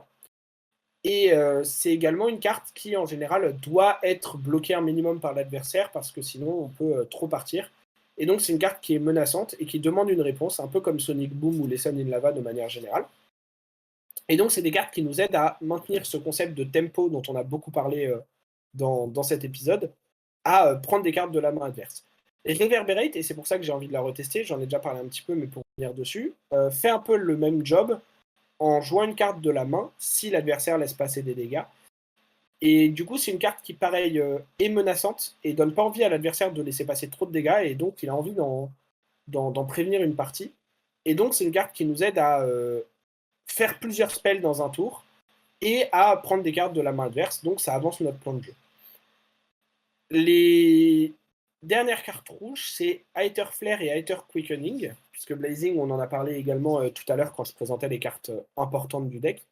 Aether Flare d'abord, c'est une carte qui est là un peu en remplacement d'Aether Wildfire, puisque c'est Et la version mini. littéralement, ouais, c'est littéralement Euh, Wildfire en moins bien. c'est ça. En fait, c'est une carte qui coûte 1 au lieu de 2, qui démarre à 3, et qui en fait dit la prochaine carte qu'on joue, mais juste la prochaine, pas toute, a autant de dégâts en plus que ce qu'aura mis Aether Flare. Le seul avantage par rapport à Wildfire, c'est que ça fonctionne aussi sur notre tour, et du coup, c'est une carte lorsqu'on a une main pleine et qu'on peut mettre plusieurs sorts. C'est une carte qui est très bonne pour push des dégâts, puisque en général, grâce à Crucible, elle va quand même passer un dégât qui va se répercuter sur la suivante et donc valoir 2 dégâts, et du coup, c'est assez sympa. Et pendant le tour adverse, lorsqu'il aura moins de menaces et que Aether Flare peut être boosté jusqu'à 4 ou 5 avec notre arme et nos équipements, et qu'on refait un sort derrière, si il n'a plus de quoi prévenir sur Aether Flare, bah, c'est potentiellement 4 ou 5 dégâts bonus sur la carte d'après. Et bah, ça devient assez énorme parce que du coup, juste Aether Flare et un Blazing, par exemple, c'est 15 points de dégâts si l'adversaire n'a pas d'Arcane Barrier. Donc ça peut aller très très vite. Mhm. Et la dernière carte, puisque les bleus, comme on a dit, sont un peu interchangeables plus ou moins, c'est surtout des cartes de ressources avant tout, sauf Gazy Edges et Énergie Potion, mais dont j'ai déjà parlé, ou qui s'explique assez toute seule pour Énergie Potion. Du coup, la dernière carte, c'est Aether Quickening rouge. Alors avant, dans ce slot, c'était des fois autre chose, des fois Scalding Rain. C'est Scalding Rain qui a un upside, puisque des fois, il y aura un effet en plus que Scalding Rain n'a pas. Donc, il n'y a pas de raison de jouer Scalding Rain plutôt qu'Aether Quickening. Je la joue en x1 pour une raison, c'est que des fois, avec une main de 2 bleus et Lesson in Lava, quand on veut juste push des dégâts, on peut faire Active Crucible en pitch en bleu, joue Lesson, il nous reste une ressource, et si l'adversaire prend ne serait-ce qu'un dégât sur la Lesson, on peut aller chercher la Aether Quickening, pitcher une bleue avec Cano, et refaire un sort qui remet 4 dégâts et qui du coup redemande une carte ou push beaucoup de dégâts. Et du coup, la carte est intéressante principalement pour ça. C'est Mhm. aussi un spell qui passe au-dessus de AB3 dans notre tour, donc ça reste ok. Mais du coup, c'est surtout parce qu'avec une main de 2 bleus plus Lesson, c'est jouable contrairement à Swell Tidings et à Aether Spindle, et ça fait des dégâts au-dessus de AB3 contrairement à Reverberate ou à Aether Flare. Donc en fait, elle a un peu ce middle ground, et elle fait un peu comme Spindle et Swell Tidings, et en même temps, pour le coup, de Aether Flare ou Chain Lightning ou Reverberate. Et du coup, elle rentre dans ce pattern assez spécifique de 2 bleus plus les Suns qui vont la chercher et qui push des dégâts. Et depuis que je l'ai rentrée en x1, parce que pendant longtemps je la jouais pas, ou je jouais même pas Scalding Rain, et depuis que je l'ai rentrée, ça m'est arrivé plusieurs fois de faire cette séquence-là, et je ne regrette pas du tout parce que c'est vraiment très efficace. Cool. Est-ce Euh, que tu pourrais nous ouais, vas-y. présenter les équipements qui vont Ah, bah, avec? justement, c'est exactement ce Allez, que j'allais faire. let's go. Euh, alors les équipements, donc dans la liste, si vous copiez le lien ou si vous regardez sur YouTube, les équipements qui sont en mainboard sont Crucible of Aether Wave pour l'arme, qui est donc, une fois par tour en instant, on peut payer une ressource et donner +1 à la prochaine carte qui a un effet qui met des dégâts d'arcane. Donc c'est juste un pump, de +1 qui est très efficace Ce qui est important qui est très sympa. Ce qui est important et qui, à mon avis, fait que cette arme-là est jouée au-dessus d'autres, c'est que Crucible of Weave permet à vos Sonic Boom, Lesson in Lava, Reverberate et autres sorts qui font 3 de monter à 4 Ouais, et donc d'assurer le fait de toucher l'adversaire même s'il a une bleue. Et même s'il a une bleue et autant Arcane Barrière 3 c'est ça. effectivement. Autant même sur Reverberate, c'est pas très important, mais sur Lesson in Lava, s'assurer de pouvoir aller chercher un Mmh. truc dans le deck ou sur Sonic Boom, s'assurer de révéler la carte du dessus du deck, bah, c'est vachement C'est important. extrêmement pertinent. Exactement. Et c'est pour ça que pour le moment, même si Waning Moon, par exemple, que vous verrez dans le sideboard, est une très bonne arme, pour l'instant, on joue Crucible au-dessus de n'importe quoi d'autre, juste parce que effectivement, ça facilite tous ces patterns-là et ça nous donne des breakpoints dont le deck manquerait cruellement si ce n'était pas pour le Crucible. Metacarpus, qui sont notre slot de bras, c'est un peu le même effet, sauf que c'est un trigger qui se met en pile une fois que vous avez joué la carte, et seulement une fois que vous avez joué la carte. Et en fait, vous pouvez payer une ressource et donner +1 à la carte que vous venez de jouer. Vous pouvez faire ça plusieurs fois dans le tour sur des cartes différentes. Vous pouvez ne le faire qu'une fois par carte. Et à la fin du tour où vous avez activé l'effet, même si vous ne l'avez utilisé qu'une fois, vous détruisez Metacarpus. Mais en général, c'est utilisé sur le dernier tour pour augmenter votre range de dégâts, notamment quand il y a des multiplicateurs comme Aether Flare ou Aether Wildfire, où chaque point de Metacarpus vaut un point en plus. Enfin, 2 points en plus, du coup, s'il y a un multiplicateur. Ragamuffin, c'est notre slot headpiece dont j'ai un peu parlé tout à l'heure, et qui va notamment enable énormément de combo line. Mmh. Il n'y a pas grand-chose d'autre à en dire. J'en Bah, reparlerai on a juste déjà après ouais, quand on on a déjà parlera de la raconté, liste CC, où je ferai mmh. la séquence exacte du combo avec Wildfire. Mais la carte permet de jouer un spell de notre main en instant et c'est broken. Mmh. Spellfire Cloak, c'est notre chest et alors c'est celui que j'ai mis dans les loadouts, enfin dans les équipements principaux plutôt qu'en sideboard. Beaucoup de gens continuent à jouer de Tunic et je suis pas en désaccord avec parce qu'il y a un bloc, parce que si la game dure un tout petit peu, on a une ressource aussi, parce qu'on peut prendre la ressource de Tunic sur notre tour. Donc la carte est plus flexible, permet plus de choses et tout. Mais Mais il faut il y a attendre tellement 30 de decks, c'est ça, il y a tellement de decks aggro dans le format, et même en CC, j'ai beaucoup de match-up où je joue Spellfire Cloak, qu'en fait, le fait, avant 3 tours, de pouvoir avoir une ressource lorsqu'on part pour le kill sur le tour adverse, ce qui sera tout le temps le cas en CC parce qu'on a Wildfire, et ce qui sera souvent le cas pour profiter d'un tour supplémentaire, même en Blitz, bah Spellfire Cloak, en fait, nous assure d'avoir cette ressource, là où Tunic, si on doit partir au tour 2, par exemple, on n'aura pas la ressource de Tunic. Donc, pour l'instant, je joue dans tous les match-ups, sauf contre Gardien, la Spellfire Cloak en Blitz. Et la tunique ne m'a que très rarement manqué pour le 1-2 bloc plus que pour autre chose. Mais je suis globalement très satisfait de jouer la Spellfire Cloak. Mmh. Dernier équipement, c'est les Stormstriders, dont on a parlé tout à l'heure. C'est broken. Bannez-la en Blitz, comme ça on peut avoir d'autres choses que des Wizards. Parce que de mon point de vue, si vous savez jouer Wizard et que vous ne le jouez pas en Blitz, c'est que vous ne mettez pas toutes les chances de votre côté pour gagner, ou presque, parce que c'est broken. Et Stormstriders devrait être banni en Blitz parce que l'équipement a beaucoup trop de value. Si on a banni Mask, faut ban Striders. Laissez-la en CC par contre parce qu'on en a besoin. Pour les équipements en sideboard, du coup. Non mais James et White, je dis ça. Non mais je James dis ça en White, tant si que tu nous joueur entends, adore le voilà. deck. Je dis ça en tant que joueur Cano qui adore le deck et c'est quasiment le seul deck que j'aime jouer actuellement et le seul quasiment que j'ai envie de jouer. Mais de manière très honnête, FE Stormtriders, max. trop push pour le format Blitz. Mmh. En sideboard, donc on a Tunic, que la plupart des joueurs connaissent, je pense, mais qui en gros permet de mettre des compteurs dessus au début de notre tour. Une fois qu'on est à 3 compteurs, on peut à n'importe quel moment en instant retirer les 3 compteurs et gagner une ressource. Et ça a également un point de défense avec Blade Break. Ça va être joué actuellement, moi en tout cas pour le Blitz, notamment dans les match-ups contre Gardien, où on sait qu'en général, on va devoir faire un minimum de pitch stacking et que la game risque de durer plus de 3 tours.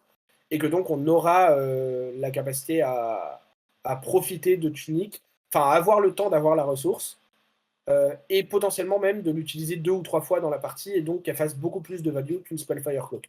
Notamment par exemple, Entendez ouais, vas-y.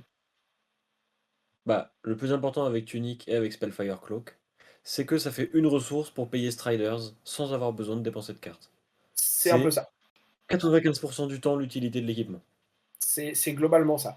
Et du coup, si, comme c'est ça l'utilité principale de l'équipement, si vous considérez que vous n'allez pas aller à votre troisième tour de jeu, soit parce que vous ne commencez pas, ce que vous préférez faire d'ailleurs, soit parce que, voilà, bah à ce moment-là, ça devient probablement pertinent de jouer Spellfire Cloak pour vous assurer d'avoir cette ressource. Mmh. Ensuite, il y a deux autres chests. Alors, un qui paraît assez évident, qui est Alluvion Constellas. C'est une carte de sideboard extrêmement forte contre les Wizards, alors contre Viserai aussi, mais il est plus en Blitz, mais en CC contre Viserai également. Et en fait, vous n'allez le jouer que contre les Wizards et contre Viserai en CC, puisque du coup, on fait un peu un mix de Blitz et de CC là. Et en fait, à chaque fois que vous allez prévenir des dégâts d'arcane la première fois pendant ce tour avec Alluvion, vous allez mettre un compteur dessus. Vous pouvez aller jusqu'à 4. Et en instant, vous pouvez retirer 2 compteurs et vous pouvez payer votre activation de bâton pour 3 ressources de moins pendant ce tour. Ce qui signifie qu'en général, quand vous allez jouer Alluvion, vous allez jouer également Moon, en tout cas contre les Wizards. Contre Viserai en construit, ce n'est pas le cas. Et en fait, Moon va vous permettre d'être très efficient sur vos ressources grâce à Alluvion, de cheat des ressources, de gérer des Frostbite d'Islander, de répondre aux Frostbite d'Islander avec Moon, de faire plein de choses qui sont hyper pertinents et de juste améliorer votre potentiel de chip et d'être très efficient avec vos ressources et de gagner un peu cette guerre de ressources et de chip au tour par tour qui est un peu la clé dans le match-up Wizard. Ça va avec Winning Euh, Moon du coup. Ça va avec Waning Moon. Sauf en OK. CC, quand vous jouez Alluvion contre Viserai, parce que vous le stackez Mmh. à chaque tour, puisqu'il est D'accord. obligé de faire des dégâts d'arcane, vous jouez quand même Crucible parce que c'est meilleur dans le match-up. Mais Mmh. contre les Wizards, on joue Waning Moon. OK. Contre Islander, je suis sûr de vouloir Waning Moon. Contre le miroir de Cano, je ne suis pas encore convaincu à 100% de vouloir garder Moon, mais pour l'instant, je joue avec. Mais comme de toute façon, c'est un peu juste un miroir de clown, c'est très dur de savoir ce qui est le plus pertinent. Mmh. Les deux derniers équipements que j'utilise quasiment jamais, c'est Ironhide, Gauntlet et Plate. Plate d'ailleurs n'était pas dans mon sideboard jusqu'à très récemment.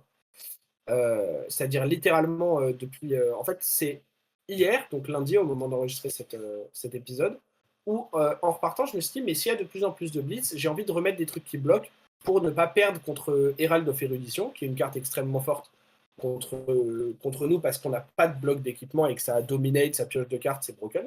Et du coup, je me suis dit, bah, j'ai envie de remettre des Ironhide Mmh. ou de mettre Skullcap ou Chrono of Providence.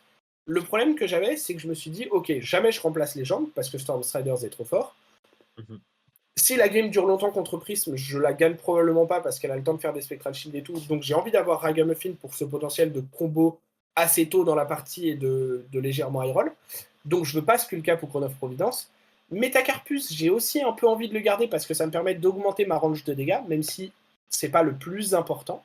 Et du coup, je me suis dit, mais en fait, pourquoi ne pas jouer Iron Knight Blade? Parce que le chest, au final, c'est ce qui est le plus remplaçable et le moins dommageable à enlever, en tout cas pour le match-up. Et du coup, je me Mmh. suis dit, bah en fait, je vais tester avec Iron Knight Blade. Et ce qui m'a confirmé dans cette idée, c'est que, comme je disais, cette liste-là est très fortement basée de celle de Peter Budensiek et de la liste que je jouais jusqu'à présent aussi. Hein. Il y avait 2 ou 3 cartes de différence.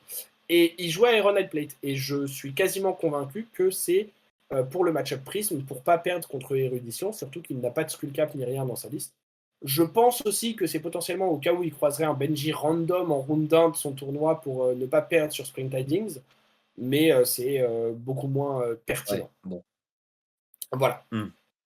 Très bien. Voilà un peu du coup pour les équipements. Honnêtement, cette liste-là, moi jusqu'ici, je joue avec 19 bleus, donc j'avais une potion off déjà vue en plus. Mais en ce moment, je la joue jamais ou presque parce que la carte est lente, ne bloque pas. On n'a pas forcément le temps en blitz vu que la méta est assez agressive, donc je vais Et l'enlever, je vais voir techniquement, si elle me manque. c'est On va presque un voir. whiff sur Cano. D'une certaine manière, Ouais, c'est un whiff sur ouais. Cano. Là où énergie potion est un semi-whiff parce que ça te rembourse 2 des 3 ressources que tu as payées, Mmh. potion off déjà vue, c'est vraiment un assez gros whiff sur Cano. Très Effectivement. bien.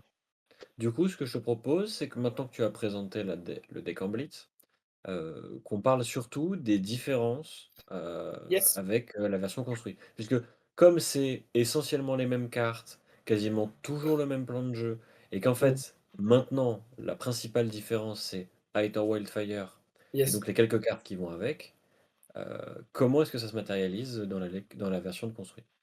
Alors, globalement, du coup, ça se matérialise, principalement et quasiment exclusivement par ce que je disais tout à l'heure sur le fait qu'on va vouloir plus de spells à 0 cost et ça tombe bien, Dynasty nous en a offert 2 nouveaux, Sap et Prognosticate.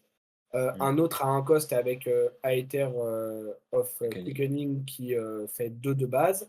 En fait, tout ça, Mmh. c'est des sorts qu'on veut, coûter le moins possible parce qu'on veut avoir le plus de ressources disponibles pour booster Wildfire avec Crucible et Metacarpus sur, nos tours de combo. Et du coup, en fait, on adapte notre version de blue, enfin de bleu, pardon, là-dessus. L'autre différence, c'est également que, si vous vous souvenez, j'avais 18 bleus et du coup, je suis à 22 rouge plus jaune. Mmh. Là où en CC, je suis à 33 bleus et du coup à 27 rouge plus jaune. Le ratio n'est pas le même. Pourquoi? Parce que en CC, on est encore plus dépendant et all-in d'une certaine manière sur le fait de combo avec Wildfire et Ragamuffin et que pour que ce combo soit le plus efficient possible, on a besoin de piocher une bleue sur Ragamuffin et donc on veut optimiser ces chances-là de piocher des bleus pour partir en combo et de piocher une bleue sur Ragamuffin en ayant un maximum de bleus dans le deck. Ça signifie Mmh. aussi qu'on est un peu moins bon dans une game de tempo parce que lorsqu'on va blind Cano pendant notre tour ou pendant le tour adverse, on va plus souvent révéler des bleus que des rouges, contrairement à la version Blitz où on a plus de chances de révéler des rouges ou des jaunes. Et du coup, on perd un peu en efficacité au tour par tour potentiellement sur le plan de jeu tempo, mais on augmente notre consistance sur notre plan de jeu combo, qui est la façon dont on gagne nos games en fait. Mmh. Donc je pense que c'est un trade-off qui est rentable à faire. Ouais, Maintenant, OK. je me pose la question récemment de tester, et là, comme il n'y a pas d'échéance compétitive en CC avant un bon moment, je pense que je vais alors jouer un peu de deck, mais que quand je vais jouer Cano, je vais peut-être tester des listes un peu différentes, à revenir sur des listes plus tempo, avec toujours Wildfire évidemment, parce que la carte est broken, mais avec des ratios un peu différents, de tester des listes peut-être un peu plus défensives, un peu plus offensives, etc. Et donc tester tout un tas de choses. Et peut-être que du coup, j'aurai des listes avec moins de bleu. Je sais que dans la communauté internationale sur Cano, ce qui est assez accepté, c'est en général de jouer entre 27 et 33 bleus. Plus, Mmh. ça fait qu'on a vraiment des blind Cano qui sont horribles, et qu'on a plus de mains sans rouge ou jaune, et que donc en fait on a des mains où on présente genre 3 dégâts même avec une full main et c'est nul.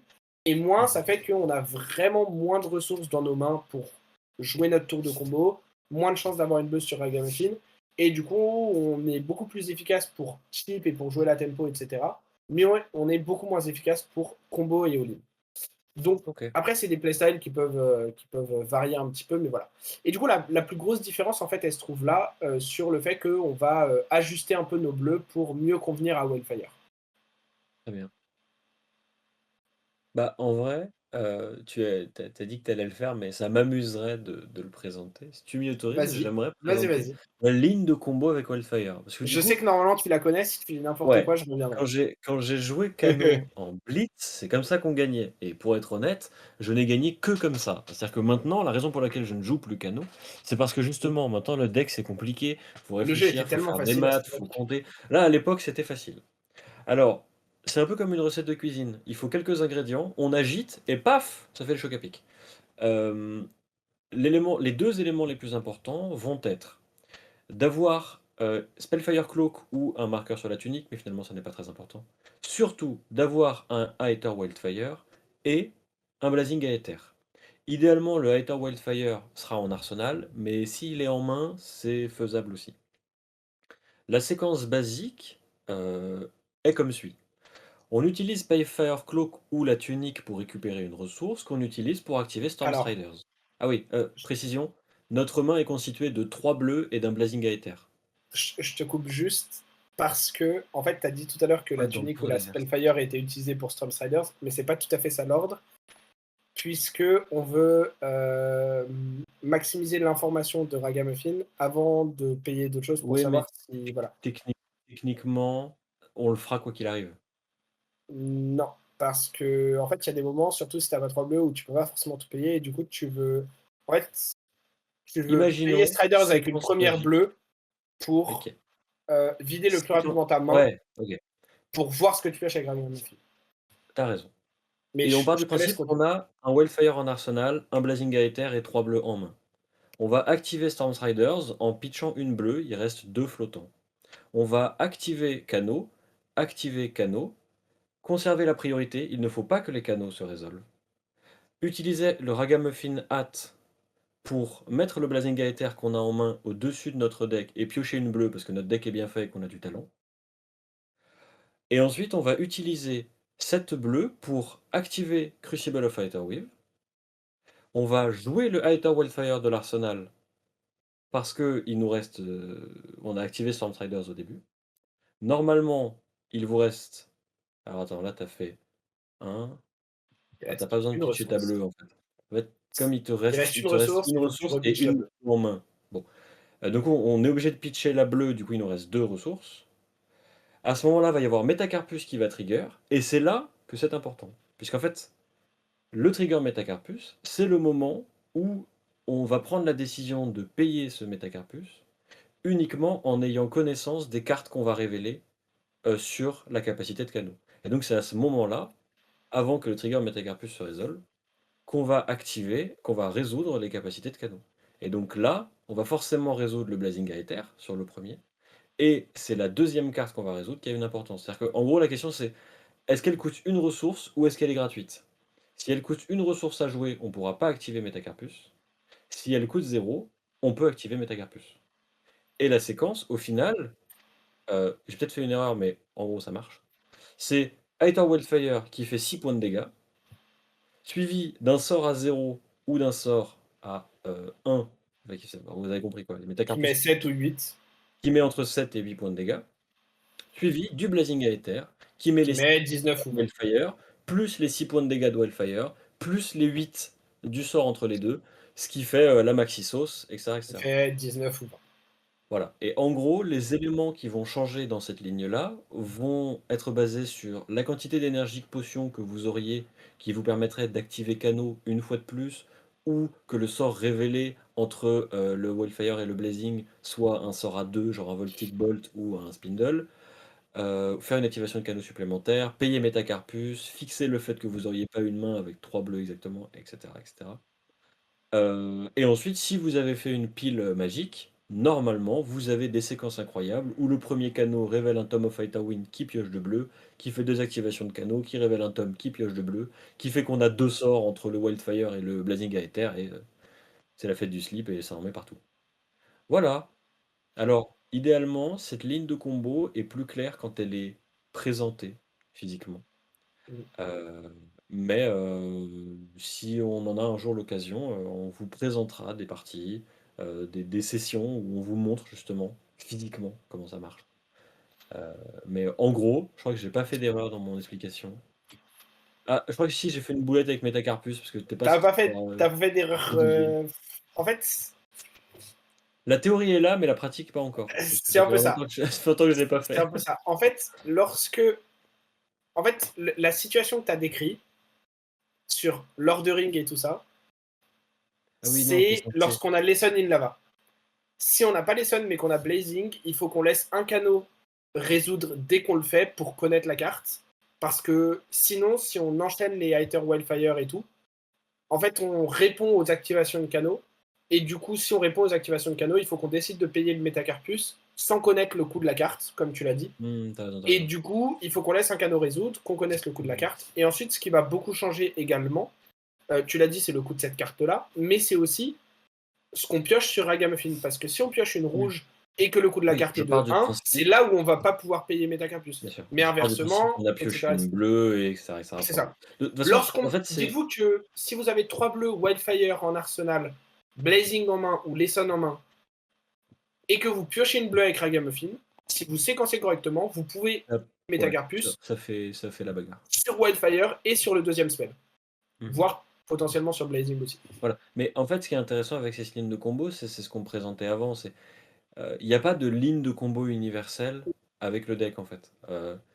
Il y a des en fait, vous voyez ça comme une série de checkpoints plus que vraiment comme une combo, en fait. Ouais, Vous allez exactement. avoir des étapes à passer qui vont être un gros Wildfire boosté, un blazing à un moment précis, un sort avec ça. Mais en fait, ces éléments-là, c'est à vous justement Mmh, d'assembler les pièces du puzzle, d'avoir les ressources que vous utilisez, d'essayer de récupérer le plus d'informations avant de prendre une décision, et cetera, qui du coup évidemment donne tout le sel au deck, parce que c'est ça qui est très stylé avec le pack, mais qui aussi le rendent très compliqué, mmh, puisque ça n'est pas un deck qu'on apprend par cœur et qu'on ne fait que résoudre. Puisque à chaque fois que vous allez devoir prendre une décision, faire une action, heu, c'est vous qui prenez cette décision, en fait. C'est vous qui yes, choisissez en réfléchissant, alors, est-ce qu'il me reste des bleus? Est-ce qu'il me reste des rouges? Ne pas hésiter d'ailleurs à vérifier ce qui nous reste dans le deck, puisque en fait, si vous avez bloqué plus tôt dans la partie avec, 2 Blazing Aether, vous savez que celui que vous avez, c'est le dernier, en fait, donc vous avez ouais, plus le droit de le sacrifier. Enfin, t vous voyez, il y a tous ces trucs-là qui s'imbriquent mmh, et qui, en fait, rendent le deck très intéressant à jouer, mais aussi très compliqué à jouer, assez ouais, difficile à prendre en main, mais qui, du coup, lui donne aussi une courbe d'apprentissage assez phénoménale. yes. Le dernier point que je ferai sur cette ligne de combo, c'est que globalement, ce que vous voulez retenir sur cette ligne-là, c'est qu'elle doit démarrer avec Wildfire et si vous voulez être sûr de faire plein de dégâts, elle doit finir avec Blazing, globalement, Mmh ça a déjà été dit. Mais du coup, c'est qu'en fait, vous voulez séquencer des choses, des activations de canaux, des Stormstriders, des trucs comme ça, de manière à vider votre main jusqu'à garder le Blazing ou la Lesson ou le spell que vous voulez mettre on top pour le jouer avec Ragamuffin, avant de jouer Wildfire et de payer les Metacarpus, parce que vous voulez connaître la couleur de la carte que vous piochez avec Ragamuffin, de manière à savoir combien de ressources vous avez pour le tour et combien de ressources vous pouvez mettre sur le Crucible et le Metacarpus pour booster le mh. Wildfire. Mmh. Et ce faisant, du coup, vous avez besoin de payer des choses, donc là c'est des canaux notamment, pour vider votre main, mais vous ne voulez pas les résoudre parce que si vous les laissez trop résoudre, bah, vous n'avez plus de quoi payer le Wildfire ou de quoi payer le spell que vous remettez avec Ragamuffin, etc. Donc, comme l'a très bien dit Pilipiu, il faut que vous gardiez la priorité sur ces canaux pour faire des choses en réponse. Et une fois que vous avez l'info de Wildfire, vous pouvez commencer à faire l'info de Ragamuffin, pardon. Vous pouvez commencer à résoudre votre Wildfire avec éventuellement le Metacarpus, voir combien de dégâts ça met si l'adversaire avait encore une carte en main, etc. Puis faire votre deuxième spell, puis faire votre Blazing. Mmh. Si votre deuxième spell que vous jouez, c'est Lesson in Lava, parce que c'est ça que vous remettez sur le dessus avec Ragamuffin, c'est très important de ne jamais résoudre le dernier canot, et du coup de toujours jouer vos instants, vos Wildfire et tout ça en réponse à ce canot-là, pour que lorsque Lesson in Lava résolve, vous alliez mettre Blazing of Fighter au-dessus, et que votre dernier canot révèle ce Blazing of Fighter. Si par Mmh. contre c'est un Blazing que vous remettez avec Ragamuffin, comme dans l'exemple de Pilico et ce que j'ai dit juste après, là vous allez vouloir résoudre un premier canot rapidement dans votre séquence pour avoir l'info du coup de la carte, pour vous aider à naviguer le nombre de ressources que vous pouvez allouer sur d'autres choses. Mmh. Très bien. Du Voilà. coup, sur ces belles paroles de combo, je te propose de passer rapidement sur, parce qu'on a parlé du deck, en blitz et en construit. L'élément qui est assez intéressant avec ce pack, c'est que, ces match-up, la façon dont on le joue, finalement ne change pas fondamentalement entre blitz et construit. Vous allez Yes. évidemment avoir des différences mineures qui vont résider dans des héros qui n'existent que dans un format ou dans l'autre, ou des stratégies qui n'existent que dans un format ou dans l'autre. Mais au fond, il y a vraiment genre, est-ce que l'adversaire va avoir de l'arcane barrière? Si oui, comment est-ce qu'on réagit? Est-ce que c'est un adversaire qui va vouloir me tuer très vite? Du coup, comment est-ce qu'on réagit? Et ensuite, est-ce que c'est un adversaire qui veut me tuer très vite et qui a la mauvaise idée d'avoir des cartes bleues dans son deck? Et du coup, bah, je te laisse Yes. répondre, présenter, comment est-ce que Alors, globalement, lorsque vous êtes contre un adversaire qui a peu d'arcane barrière ou peu de cartes bleues, et qui c'est en général le même genre de deck qui va vouloir vous tuer très vite. Donc ça va être les match-up aggro, les failles, les braillards, ce genre de choses. C'est des match-up qui vont être assez proches du 50-50, voire plutôt en la faveur de Kano. Parce que vous voyez plus de cartes avec vos tomes et avec votre capacité de cadeau, donc vous touchez plus vite vos pièces de combo ou de high roll, et donc vous avez plus de chances de les toucher avant l'adversaire et de le tuer avant qu'il vous tue. Ces match-up-là, globalement, vous voulez pas beaucoup bloquer, éventuellement bloquer des on-hit et encore. Et en fait, vous voulez juste chip un peu de dégâts, vous avez même pas besoin d'en chip beaucoup, et juste dig avec des pioches ou des opts pour trouver Wildfire, Lesson, 3 bleus, et tuer la personne à 36, parce que si elle a pas d'AB, elle mourra à 36. mmh Moi, c'est ce qui s'est passé tout le week-end du BH et du ProQuest, c'est contre les failles, ils avaient AB1, et dès qu'ils étaient à genre 30 HP parce que je leur ai mis 2 spells, j'étais en mode, bah dès que j'ai trouvé ma combo, t'es mort. Et la seule game que je perds, c'est parce que je trouve pas ma combo. Mmh. Donc ces match-up-là, c'est pas du tout les plus durs à jouer. C'est un peu dépendant de la variance, mais la variance, c'est contrôlable dans une certaine mesure et plutôt en votre faveur, puisque vous avez énormément de draw, d'opt et la capacité de canaux qui vous permet d'avancer plus vite dans votre deck. Ensuite, vous avez les match-ups qui sont des match-ups un peu aggro ou mid-range, comme Dash par exemple, mais qui ont aussi pas mal de bleus et qui peuvent être en AB 2, 3, 4. Ces match-ups-là, ça va être plus dur parce que il va falloir que vous utilisiez les cartes de votre main, non pas pour juste dig et trouver votre pièce de combo vite, parce que votre pièce de combo peut, s'il a des cartes en main, être grandement réduite, mais il va falloir que vous passiez des dégâts avant la combo, et surtout que vous preniez des cartes de sa main pour qu'il vous menace moins, et que vous créiez des fenêtres de possibilités sur lesquelles vous pourrez combo au maximum de votre potentiel. Ces match-ups-là, c'est probablement les plus durs de mon point de vue, euh, parce que c'est les match-ups où l'adversaire a le plus de quoi répondre à ce que vous voulez faire, tout en vous menaçant. Et du coup, ça devient très compliqué d'appliquer votre plan de jeu parce que bah, y a beaucoup d'armes en face pour se défendre. Ensuite, il y a un match-up qui est particulier qui est Dromai, dont on ne parle pas parce que Dromai, elle a des dragons. Vous n'interagissez pas avec les dragons et c'est super dur. Et si Ouais. vous n'aille pas un combo tour 2 ou 3 sans que l'adversaire ait des Sand Cover ou des Oasis Respite, vous avez probablement perdu la partie. Oui. Dans ma liste de CC, il y a genre 3 ou 4 cartes qui sont censées être pour le match-up Dromai. Je ne sais pas si à terme je vais les garder parce que même ça, je pense que ça changerait au match-up. Et bah, je les dodge tout le week-end quand j'ai joué ça au Battle Arnold, j'étais super content. Le match-up, de mon point de vue, est presque doomed et c'est ok, il faut accepter. Voilà. Oui, on a parlé de match-up et tout, les Wizards et surtout Cano, c'est un enfer d'affronter les illusionnistes. Ouais, Parce que les Wizards n'ont quasiment aucune manière d'interagir de manière efficace et correcte avec ce que font avec les les illusionnistes. permanents que mettent en jeu les Yes. illusionnistes. Donc à partir de là, c'est un peu FF. Enfin, genre, bah, un illusionniste, tant pis. Ouais, C'est pour ça que je c'est l'ai très très exclu dur. en fait. C'est pour ça qu'on n'en parle pas parce que Ouais, partez non mais du c'est très principe que très dur. les illusionnistes, ça va être très, très, très, très compliqué. C'est très très dur. Alors après, vous avez les match-up qui vont être alors notamment Bravo, mais aussi un peu Islander, qui vont être des match-up où, en fait, c'est un peu particulier parce que c'est des match-up où il va falloir que. Allez, Oldie Magro est dans cette catégorie aussi. C'est des match-up qui vont avoir des menaces, qui vont vouloir en général essayer de vous tuer assez rapidement ou de vous tempo out, avec des Wounded Bull, avec des grosses attaques, avec des pummels. Mais c'est aussi des match-ups qui vont avoir entre AB3 et 5, qui peuvent jouer des Oasis Respite, et qui ont beaucoup de bleus. Ce qui en fait des match-ups où c'est extrêmement dur de trouver des bonnes fenêtres de possibilités pour partir en combo. Et c'est également pas simple du tout de passer des dégâts pour chip. Ces match-ups-là, moi, c'est potentiellement les match-ups que j'aime le plus jouer. C'est des match-ups où en fait, euh, je pense que c'est les match-ups où c'est le plus dur de jouer parce que il faut à la fois que vous mainteniez une tempo correcte, parce que si vous ne maintenez pas de tempo en présentant des menaces à votre adversaire, il peut juste garder toute sa main et bah, vous mettre des crippling crush ou des pummels tous les tours. Et vous allez très vite mourir, surtout s'il peut les dominate. Mais il faut aussi vous préparer à pitch stack, parce qu'ils ont beaucoup de bleus et que vous n'allez pas forcément avoir de timing pour combo efficacement. Mais en même temps, si vous faites que pitch stacker, vous ne présentez aucune menace. Et si vous présentez aucune menace et que vous les envoyez tout au fond, bah, l'adversaire il peut s'en rendre compte. Et un Bravo, par exemple, va dire bah attends, là tu es en train de ne garder aucun Wildfire et aucun Blazing. Donc même si je te fais Crippling Dominate, tu ne peux pas me tuer. Et du coup, il va juste vous Crippling Dominate 3 tours de suite et vous allez perdre la partie parce que vous avez que 30 HP. Mmh. Ou même 15 en Blitz et c'est encore pire. Et du coup, en fait, faut à la fois que vous anticipiez qu'il peut vous fatiguer et que vous prépariez un minimum une pitch stack et que vous vous en rappeliez, etc.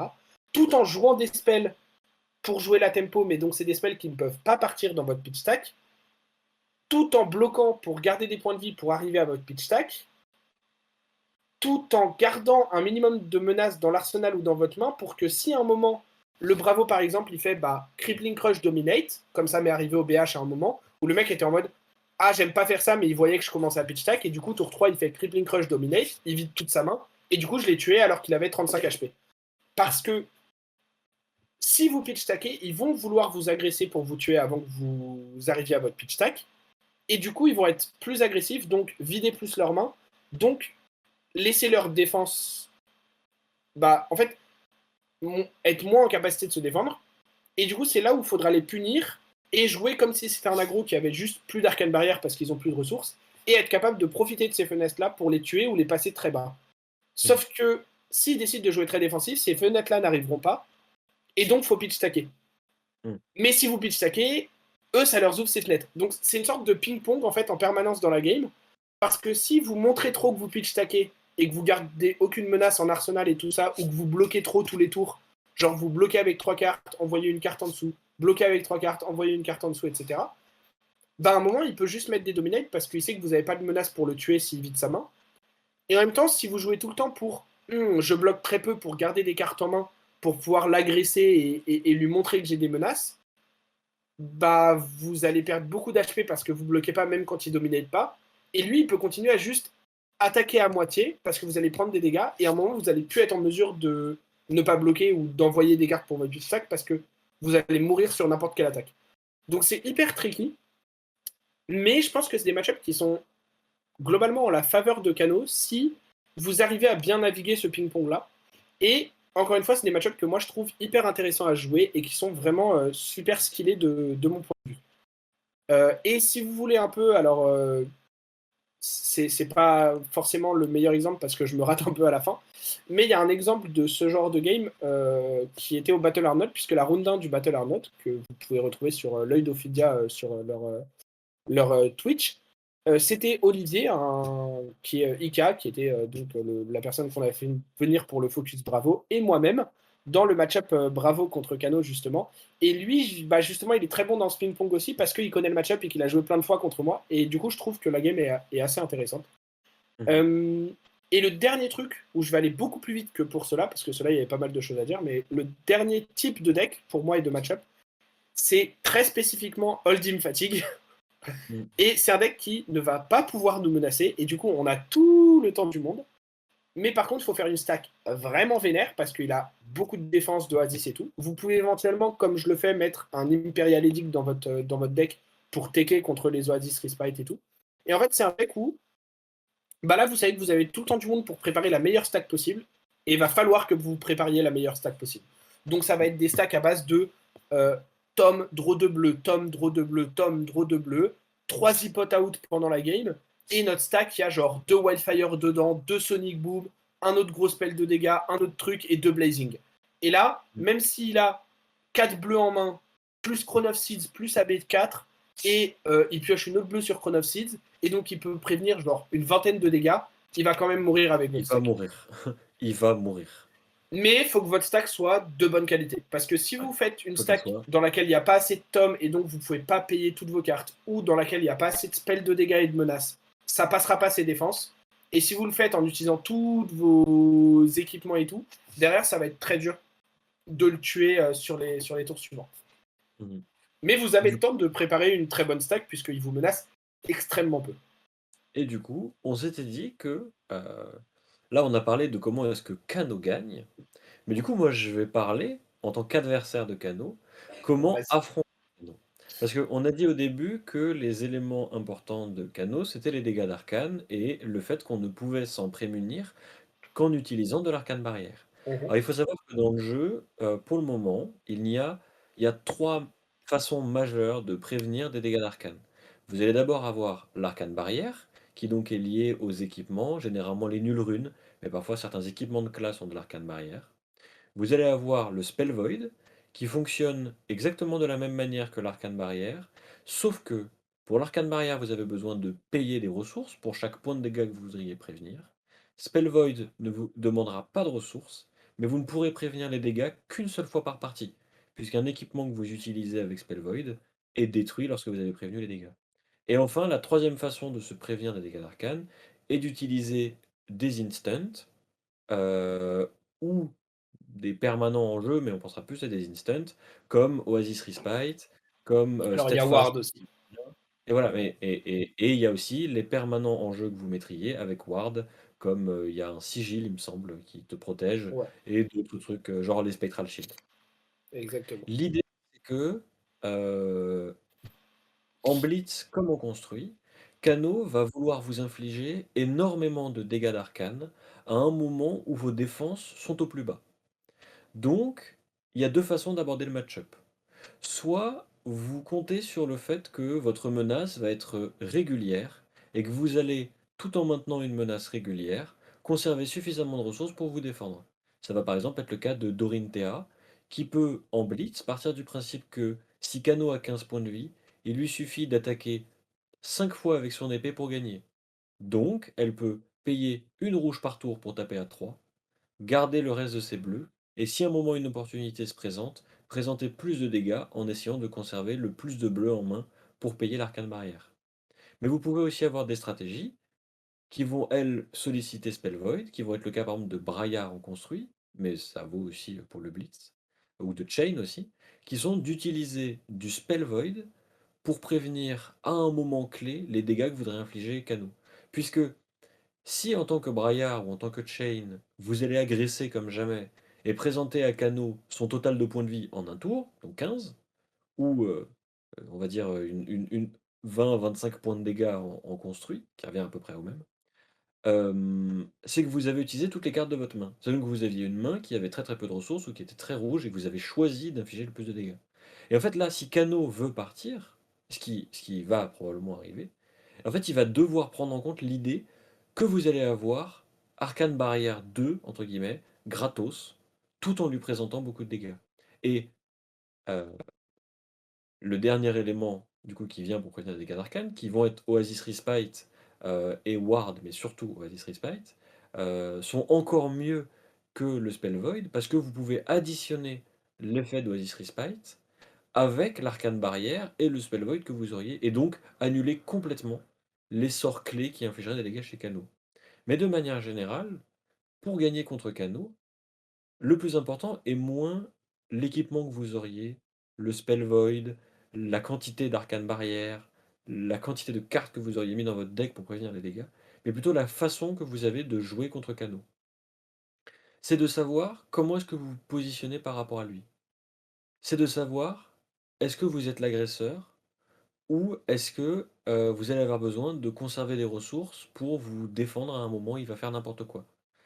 Et donc, c'est, par exemple, je vais prendre une erreur assez commune que font les joueurs novices quand ils affrontent Kano, qui est de mettre plein d'arcanes barrières, arcane barrière 3, sans avoir les ressources pour payer cette arcane barrière.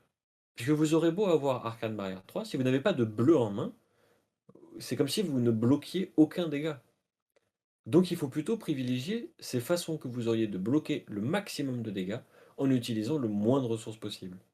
Et un autre exemple de cartes pertinentes qui vont gêner Kano, et qui en fait va à l'encontre de la façon qu'a Kano de jouer, c'est que Kano veut jouer en créant des opportunités et en capitalisant sur ces opportunités, ou en établissant exactement le moment où il va partir et faire n'importe quoi.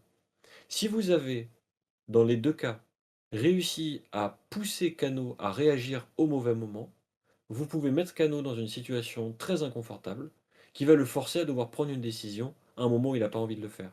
Et un bon exemple, ça va par exemple être Herald of Jugement de Prisme, qui dit si Herald of Jugement touche, l'adversaire ne peut pas jouer de cartes qui viendraient de sa baniche jusqu'au prochain tour.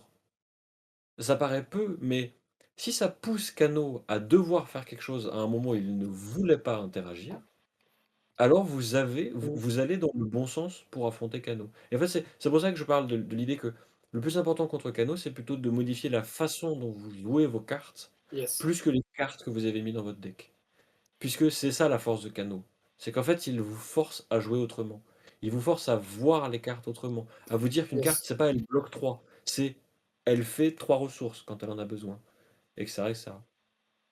Voilà. Je suis totalement d'accord avec ce que tu as dit. Je pense que le plus important, c'est de comprendre son rôle, C'est-à-dire que si on a un deck qui ne peut pas pitcher pour de la baie, mettre du Spell Void, ça peut être intéressant. Et ce Après, sera il faut souvent voir mieux à d'ailleurs. et ce sera souvent mieux, mais il faut voir à quel point ça Oui, prend le pas bien sûr. sur d'autres équipements. Parce que si Mmh. ça prend trop le pas sur d'autres équipements, ça peut être, «risqué» entre guillemets et ça peut Oui. faire perdre trop de menaces à son propre deck, donc c'est toujours un Mmh. équilibre à trouver.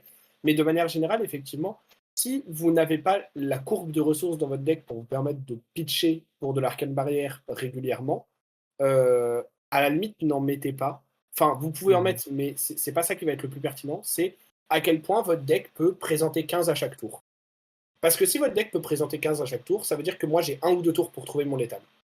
En tant que Mmh. joueur Cano, hein. Je dis moi, mais le joueur Cano. Sinon, je suis mort. Ou je suis obligé de bloquer. Mais si je bloque, je peux faire beaucoup moins de choses. Donc vous Mmh. avez des tours en plus aussi. Et du coup, si vous êtes un deck très agressif, des fois mettre de l'arcane barrière va pas être super pertinent parce que ça va vous enlever des bons équipements et vous ne pourrez pas le payer de manière efficace.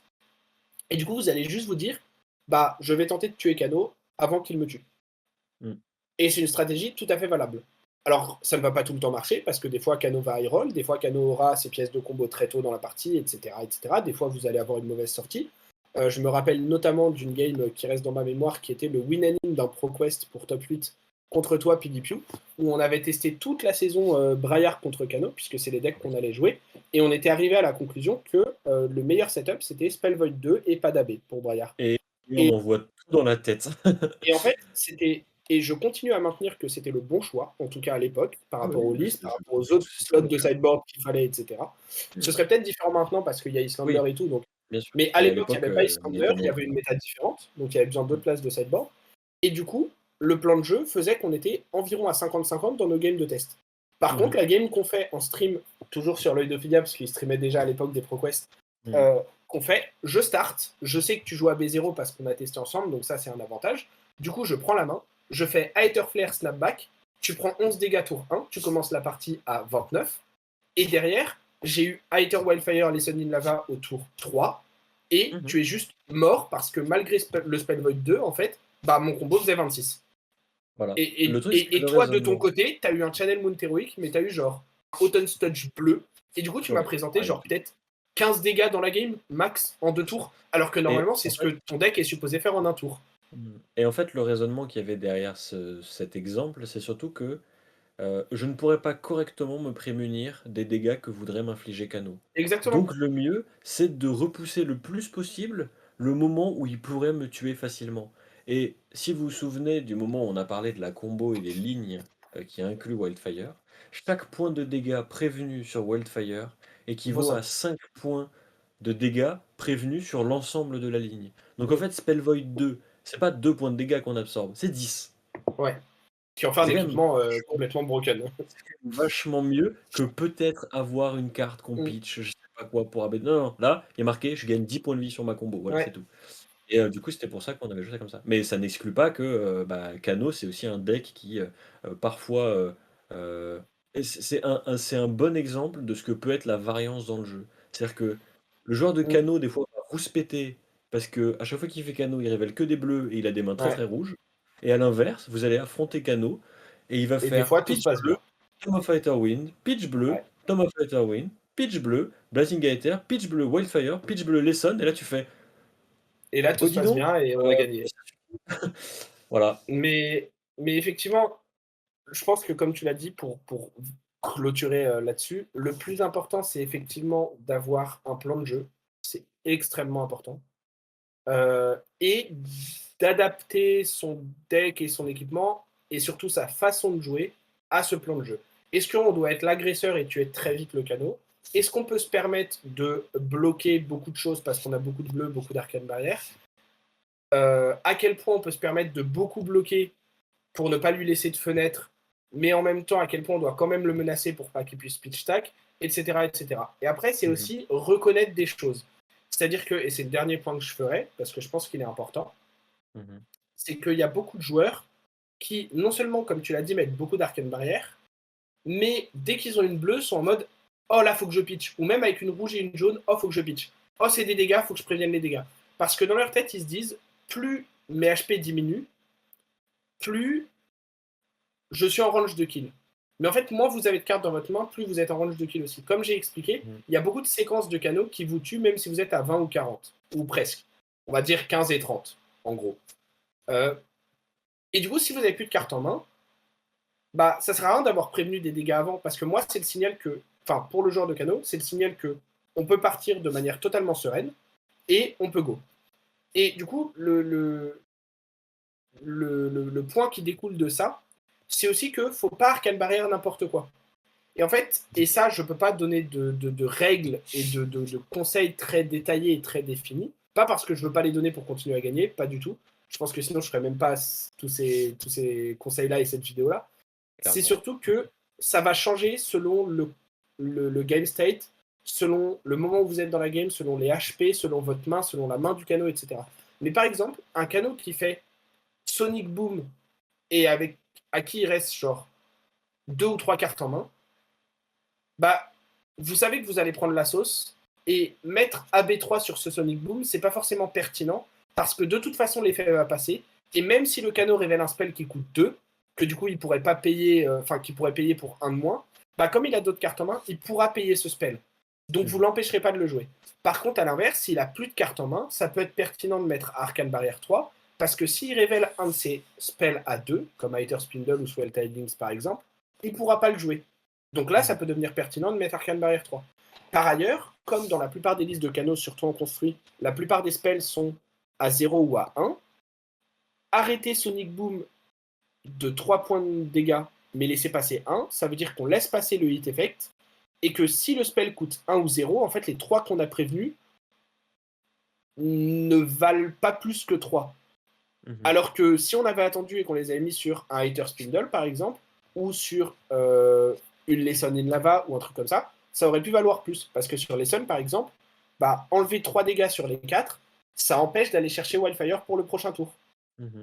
Et donc, c'est des trucs comme ça où, des fois, il faut accepter que bah, ça, c'est des dégâts, on prend les dégâts. Parce que même si Kano peut tuer un très haut total de points de vie et qu'on n'a vraiment pas envie d'arriver à ce total et de perdre le moindre point de vie, bah, faut aussi se rappeler que ça reste un deck qui est assez agressif dans son fondement et que lorsque vous jouez un deck vous-même, si vous jouez contre un deck aggro comme Briar ou Faille, bah, vous n'allez pas bloquer tout en fait.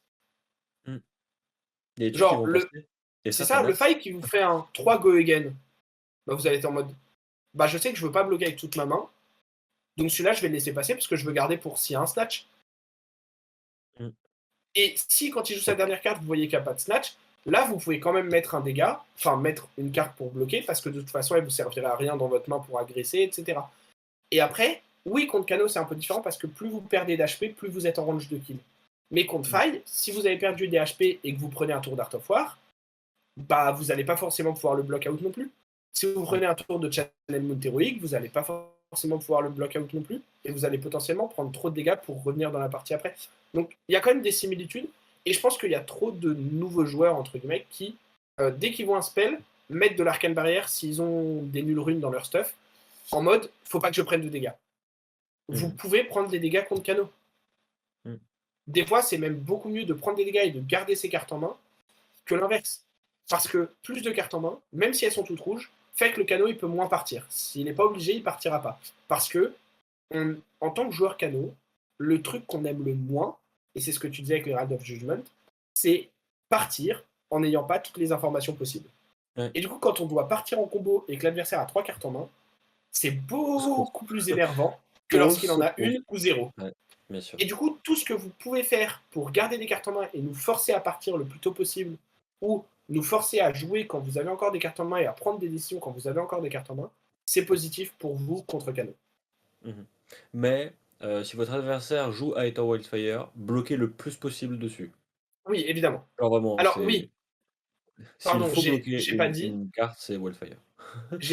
mais Wildfire et dans une certaine mesure Aether Spindle sont les deux cartes où, de manière générale, ce sera toujours bon de les bloquer. On va les bloquer. Du coup, sur ces belles paroles et cette, agréable conclusion, je te propose qu'on mette fin à cette vidéo. Voilà, on Yes. espère que, cette longue explication de Kano vous aura, tenu, vous aura intéressé. Je vous conseille sincèrement d'essayer le deck. Ouais, Si, quelqu'un autour de vous a le deck et peut vous le prêter, n'hésitez pas. moi je peux le Je prêter sur Paris. J'indique juste un truc, Kano a très souvent, voire même quasiment toujours, joué l'œil d'Ophidia. Ça n'est pas nécessaire. C'est une carte qui est Mmh. très bien, parce qu'elle est très jolie et qu'elle est très forte. Mais si vous n'avez pas d'œil d'Ophidia, n'achetez pas d'œil d'Ophidia pour jouer Kano. Le deck est Oui, jouable sans, sera très agréable à clairement. jouer sans, et ça ne sera que plus agréable d'un jour avoir un œil d'Ophidia pour flex avec. Ceci étant, on a rapidement glissé pendant la description sur les lignes que c'est plus facile à voir en vrai, une ligne de combo et ce genre de choses sur Kano. Du coup, on se demande, est-ce que ça vous intéresserait d'avoir des sessions de gameplay qu'on commenterait, soit entre personnes de l'équipe, soit avec des invités, des joueurs qui interviennent, et cetera. Des moments, voilà, des parties qu'on vous présenterait avec, ce qu'on a jugé intéressant, des commentaires qu'on ferait, on reviendrait sur le truc-là. N'hésitez pas à nous dire si ça vous intéresse, dans les Mmh. commentaires et on fera aussi un sondage sur Ouais, Spotify en même temps. Voilà. je sais Nous, on que je sais que juste là-dessus, par exemple, on pourrait, si, on a l'autorisation d'avoir, les footages, évidemment, faire, par exemple, une review, de ma game, dont je parlais tout à l'heure contre Ika, au Battle Hard Mode. On peut faire, comme tu l'as dit, des games entre nous ou juste contre, des viewers ou des gens qu'on ne connaît pas sur Tanichar, et après de pouvoir commenter, parler des lignes de play et cetera, et on pense que ça peut être intéressant. Du coup, voilà, je sais que, juste, pour, continuer à shout out, je sais que l'Œil d'Ophidia fait pas mal ce concept en ce moment. Ils font pas mal de streams et ils mettent les rediffs sur leur chaîne YouTube et leur chaîne Twitch, également, où ils font pas mal de gameplay. En ce moment, c'est beaucoup Romain, avec, Pedro sur, différents decks. Ils montrent pas mal de choses. C'est très intéressant, c'est très chill. Je suis moi-même passé la semaine dernière aussi ou la semaine d'avant, je sais plus, la semaine encore d'avant, je crois, pour faire un peu de gameplay Cano, avec Romain. D'ailleurs, si vous voulez voir un peu de gameplay Cano, n'hésitez pas à aller voir ça, en attendant peut-être que nous on en fasse, parce que c'était hyper chill, les 3 games qu'on a faites. Et du coup, voilà, donc c'est un truc où, en fait, c'est vrai que, bah, ça a l'air de plaire, on trouve ça intéressant. Nous, c'est un truc qu'on avait envie de faire depuis, mmh un moment aussi, où on se pose la question, et du coup, voilà, si vous, ça pourrait vous intéresser à voir, c'est peut-être un truc qu'on essaiera de mettre en place, alors probablement, si on le met en place, probablement pas de manière aussi régulière que le podcast qu'on sort, chaque semaine, mais où on essaiera, voilà, quand on a des games, sympas qu'on a envie de review, de pouvoir vous les présenter. exactement. Et pour, ce qui concerne cet épisode, on vous mettra en description, tous les liens aux 2 listes de croissants et, si c'est possible, au primer dont il a parlé, pendant la vidéo. Yes. Et sur ce, on vous souhaite, un bon week-end, une bonne semaine et à la semaine prochaine. Au revoir.